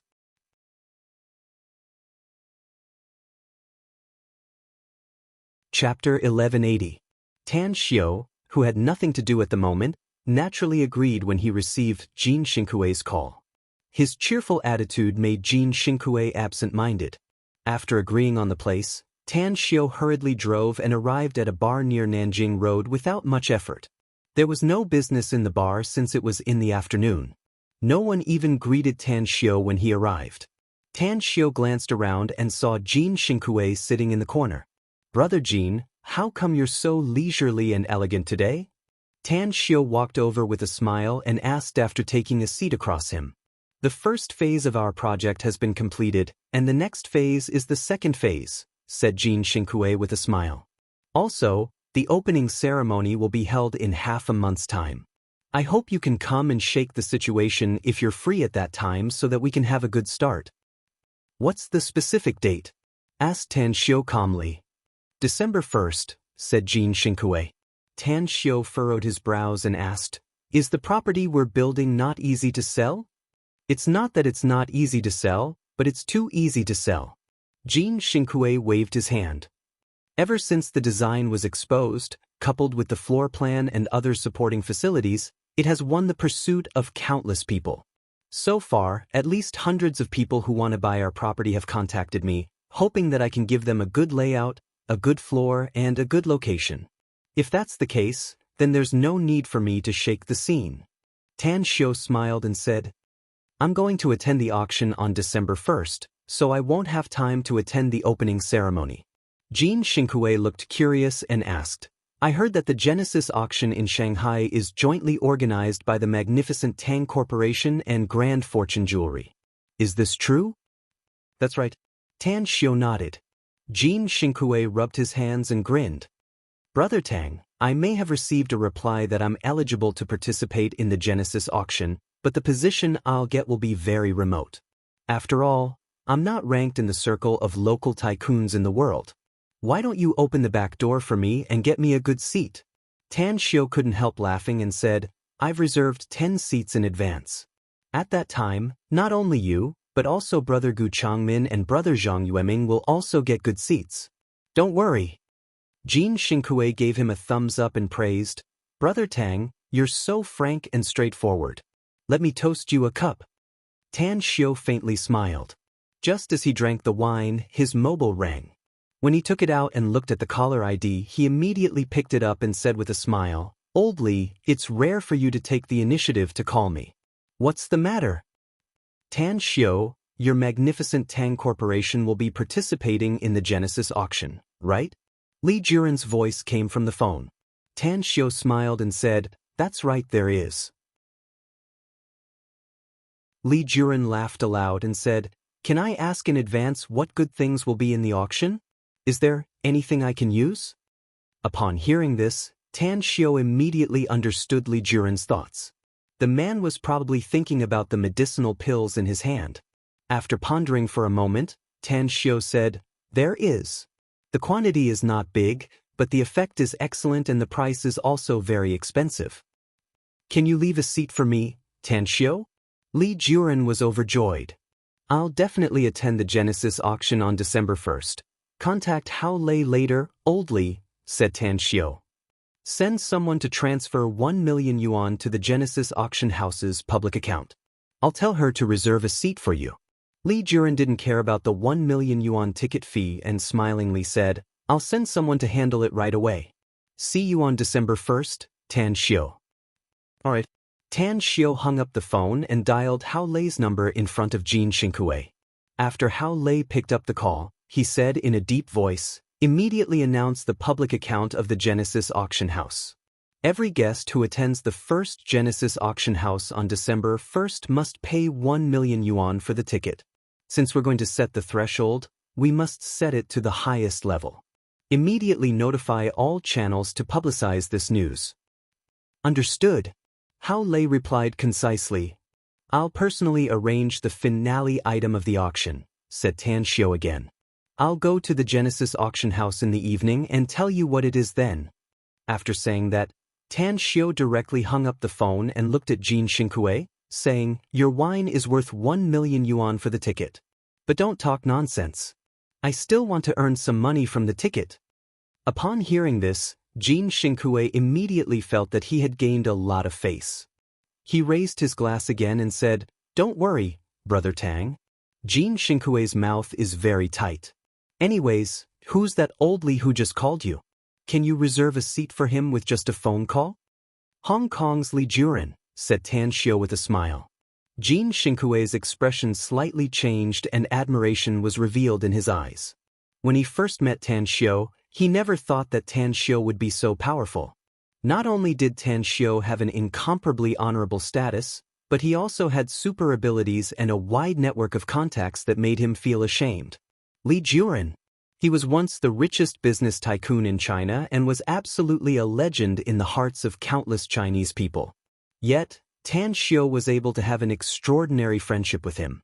This made Jin Xingkui feel that he had been living like a dog for the past few decades. The wine continued. Tan Xiao and Jin Xingkui drank until the evening. Jin Xingkui wanted to spend more time with Tan Xiao, while Tan Xiao just wanted to have something to do to kill time. Evening. Tan Xiao refused Jin Xingkui's other programs and drove to the Genesis auction house. Because Tan Xiao ordered that the newly established auction house must be of a high grade and scale, Hao Lei spent a lot of money to buy a 4-story Western-style building on the most prosperous riverside in Shanghai. Just this 4-story Western-style building covering an area of nearly 10,000 square meters had cost her billions from Tan Xiao. The golden plaque was 10 meters long and 4 meters wide. The golden characters were written in bold and vigorous calligraphy. It was written by Tan Xiao himself and then made by the person in charge of Mu Weining's company who was best at making plaques. Just this plaque alone was worth hundreds of thousands of yuan. "Hello, we haven't opened for business yet. Is there anything I can help you with?" As soon as Tan Xiao arrived at the entrance of the Genesis auction house, he was stopped by 4 security guards in black suits. They were polite on the surface, but their eyes were full of vigilance. It was as if they would attack Tan Xiao if he made any rash moves. "I'm looking for Hao Lei." It wasn't the first time that Tan Xiao was stopped by security guards outside his company's gate, so he had long been accustomed to it and replied with a smile. "Do you have an appointment with Chief Hao?" asked the head security guard. "Or do you have anything to say? We'll help you convey it.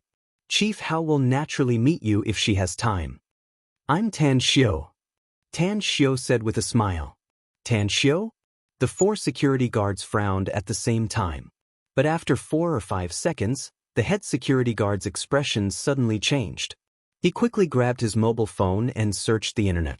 He found some information about Tan Xiao on the internet. After a short comparison, his expression turned to fear and trepidation. He bowed and said, "We didn't know it was you, boss. We're really sorry for what just happened." Tan Xiu patted his shoulder and smilingly said, "Your attitude is very good and responsible. I'll tell Hao Lei later that your salary will be increased by 30% since I'm satisfied with your performance. All right, you continue your duty. I'll go upstairs first." Yes. "Thank you, boss," said the head security guard excitedly. After watching Tan Xiu leave, he fiercely clenched his fists and vigorously waved them in the air. Then he excitedly said, "I didn't expect to finally see a real Buddha. It's the big boss. We actually got the appreciation from the big boss. It's really a great honor." The other 3 security guards also reacted. Each of them looked excited as they passed on the news of Tan Xiu's arrival through their walkie-talkies. They also told all the security brothers about Tan Xiu's promise just now. Immediately, nearly 2/3 of the security guards in the entire Genesis auction house cheered. On the 3rd floor of the Genesis auction house, Hao Lei quickly flipped through the documents in her hands. The 3 subordinates in front of her were still holding the documents, waiting for her signature. She was very busy. Hao Lei had never been so busy before. Even when she was the general manager of the Grand Fortune Jewelry, it couldn't be compared to her current state. Since this morning, apart from drinking a few cups of water and coffee, she didn't even have time to eat anything. Knock, knock. The door was knocked and Tan Xiu came in from the outside. He looked at the several people in the office and smilingly said, "Are you busy?" Hao Lei got up from the boss's chair and gave her 3 subordinates some instructions. After they put down the documents and left, she said with a tired face, "Can you find someone to help me, boss? I'm too busy. I'm so busy that my feet can't even touch the ground, and I'm so hungry that my chest is sticking to my back." "You haven't had dinner yet?" Tan Xiu was surprised. "I haven't had breakfast and lunch yet." Hao Lei forced a smile. Tan Xiu took out his mobile phone and dialed the number of the Everlasting Feast Hall's person in charge in Shanghai.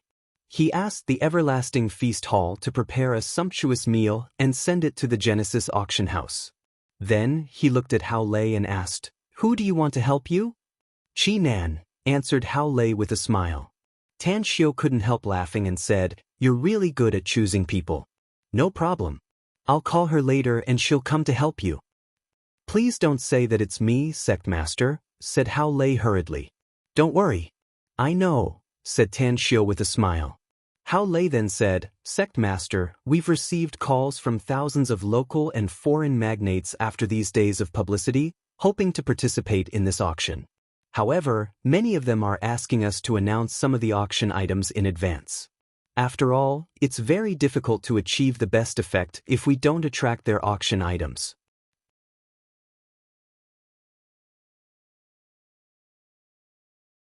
Chapter 1181. A thoughtful look flashed in Tan Xiu's eyes. As a matter of fact, he had told Hao Lei about the gimmick before, but he still felt that it was too little to rely on just 2 medicinal pills. After all, this was an unprecedentedly grand auction that would attract super rich people from all over the world. Given the current situation, it was likely that the number of people would exceed 1,000. Also, he had obtained a lot of treasures from the Joyous Palace, some of which were priceless, but they were nothing in the eyes of many people. In today's world, those who truly grasped the wealth were almost all cultivators. If he wanted to attract more super rich people, he must come up with something that would make them envious. What did cultivators need? Medicinal pills were only one aspect.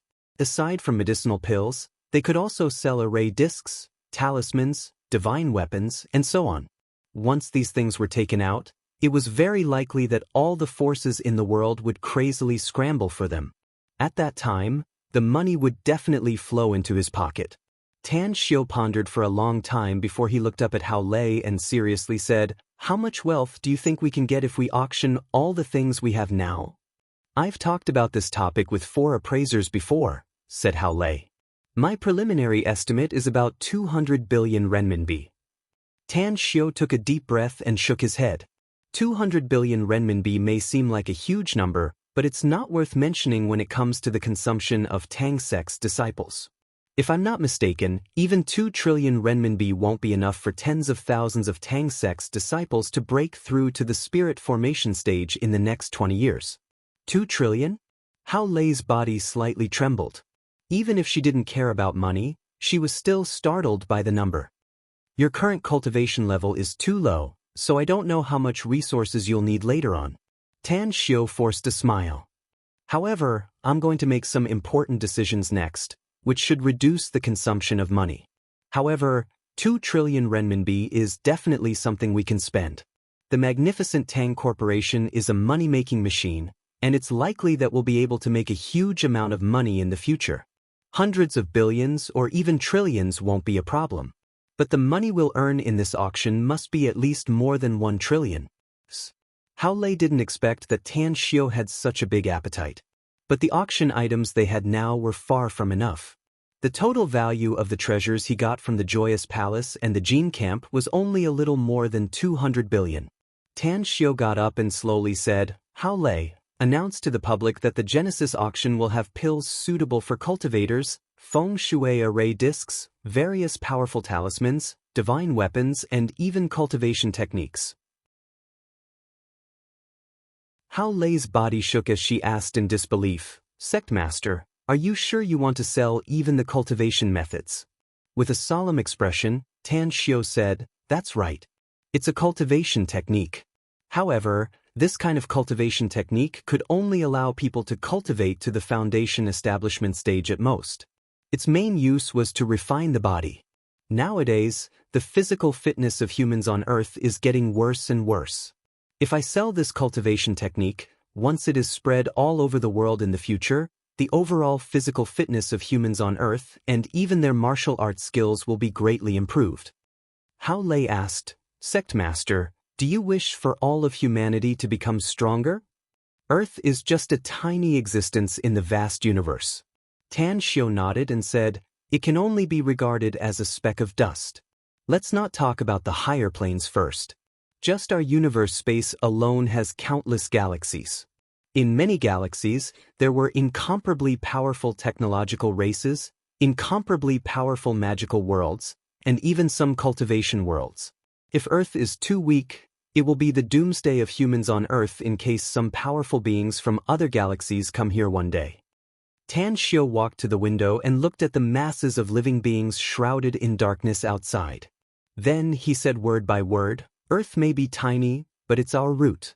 We'll leave this place in the future and go to a bigger stage to display our strength. We won't be able to take care of this place then. I don't want to find that humanity has been slaughtered when we set foot on this planet again one day. Or rather, we won't be able to find this planet or this galaxy when we come back one day. At this moment, Tan Xiu was talking to Hao Lei, but at the same time, he was also speaking to himself. At this moment, a huge idea formed in his mind. Because of this idea, he knew that he would be very busy in the days to come. Late at night, when Tan Xiu returned to Blue Star Villa Complex, he found Mu Weining, Ouyang Lulu, and Andy still sitting on the sofa in the hall. What Tan Xiu didn't expect was that there were 2 more women in addition to the 3 women. They were Zhang Xinya and Zhang Xinyue, whom he hadn't seen for a long time. You guys, Tan Xiu gaped. He really wanted to turn around and run away. Andy was the first to jump up from the sofa. She dashed to Tan Xiu and smilingly said, You're finally back, boss. If you didn't come back, I'm afraid they would have started fighting. Tan Xiu let out a hollow laugh. Although he didn't want to face such a scene, he still braced himself and walked to the sofa where Andy had just sat. 5 pairs of beautiful eyes. At the moment when Tan Xiu felt like he was sitting on pins and needles, their gazes focused on him. Tan Xiu was fearless and would rather fight countless gods and demons than to face such a scene. He coughed twice, spread his hands, and said, I've incurred the debt of being a dissolute lover. I'll endure it if you want to hit and scold me. If you can't stand it and leave me, I'll accept it. Will you be sad if I leave you? Asked Mu Weining in a low voice. Tan Xiu was silent for a few seconds before he slowly said, I'll be sad, but I'll respect your choice. Mu Weining got up, yawned, and said, I've wasted the whole afternoon here and haven't had dinner yet. You guys chat, I'm going to sleep first. Having said that, she ignored the pairs of eyes that were focused on her, walked towards the stairs, and soon disappeared at the top of the stairs. Tan Xiu retracted his gaze and was about to speak when Ouyang Lulu stood up and comfortably stretched herself. She walked straight to Tan Xiu and gently held Tan Xiu's cheek and kissed him on the forehead. Then, she returned to the place where she just sat and picked up her handbag. She then raised her hand to grab Tan Xiu's hand and smilingly said, "I'm going to the Paradise Manor first. Remember to look for me when I'm free tomorrow." "I'm going to Nine Dragons Island tomorrow," said Tan Xiu quickly. Ouyang Lulu's eyes lit up and she said, "I have nothing to do recently, so I'll go with you." "You'll have to be prepared to be bored if you go with me," said Tan Xiu. "I'm going back to Nine Dragons Island this time, so I won't have time to accompany you. Also, I'll only stay in Nine Dragons Island for 10 days. I'll return to Demonic City after that to prepare for the Genesis auction." Upon hearing it, Ouyang Lulu immediately shook her head and said, "Forget it, then. The business in my Paradise Manor has been very good recently, especially the number of foreign tourists. The number has obviously increased. I'd better stay here and make money. That's right, remember to save a seat for me when the auction is held." "Alright." Tan Xiu nodded and felt a bit relieved. Ouyang Lulu didn't stay any longer. She picked up her handbag and directly walked outside. She didn't even look at Zhang Xinya and Zhang Xinyue when she left. Andy looked at the Zhang sisters and hesitated before saying, "I'll be resting in the guest room tonight, boss. I won't lock the door." After saying that, she also ran straight to the stairs. Tan Xiu looked at the gloomy Zhang Xinya and Zhang Xinyue with a headache. The way they looked at Tan Xiu was a bit angry and complicated. "Tan Xiu, I want to go to Nine Dragons Island," said Zhang Xinya all of a sudden. "No problem. You can come with me tomorrow." Tan Xiu nodded directly. "I want to go too," said Zhang Xinyue. "You too." Tan Xiu opened his mouth and hesitated. Zhang Xinya got up and pulled her younger sister, Zhang Xinyue, and said, "We're fine. We'll wait for you at the airport tomorrow." After saying that, the two sisters left. A forced smile appeared on Tan Xiu's handsome face as he looked at the empty hall. The relationship between men and women was really a headache for him. He even felt a bit sorry for those high-ranking officials and nobles in ancient times. They had 3 wives and 4 concubines in their backyards. It was probably not very peaceful, no? After a long while, Tan Xiu smoked several cigarettes in a row before he got up and went to the 2nd floor. When he pushed the bedroom door and walked inside, he saw Mu Weining sitting on the bed in her pajamas, quietly reading a book. After hesitating for a while, Tan Xiu said, "Wait here for a while. I'll check if there's anything to eat at home." Cooking. Tan Xiu knew how to cook. In just half an hour he personally cooked 2 bowls of noodles and sent one to Andy's room. After handing the noodles to her, he hurriedly returned to the kitchen and took the remaining bowl of noodles to the bedroom on the 2nd floor, saying, "Eat something." Mu Weining flicked the hair on her forehead and took the bowl and chopsticks. After eating a few mouthfuls, she nodded and smilingly said, "It tastes good. Today's matter is really—" Tan Xiu forced a smile. Mu Weining shook her head and interrupted Tan Xiu, "I actually knew that such a day would come. It's nothing. It's enough as long as you care about me. No matter how many women you have, it's your business. I can understand that outstanding men will naturally be liked by women, and each of them is also very outstanding." Tan Xiu held back all the words that were brewing in his stomach when he was cooking. He looked at Mu Weining quietly eating the noodles and sighed inwardly, "Put the bowl and chopsticks on the bedside table after you finish eating. I'm going to take a shower." That night, Mu Weining, who had always been gentle and skillful, became particularly wild. She pestered Tan Xiu for several hours before she finally collapsed and was carried by Tan Xiu, drenched in fragrant sweat. She fell asleep before she finished taking a shower. You're tuning in to the Passion Pages YouTube channel. We're so grateful for your support, and don't forget to subscribe to join us on this incredible journey through captivating stories. Your generosity through donations truly makes a world of difference, as it's the primary source of revenue that allows me to expand and enhance this channel for you. Thank you from the bottom of my heart for being a part of this adventure.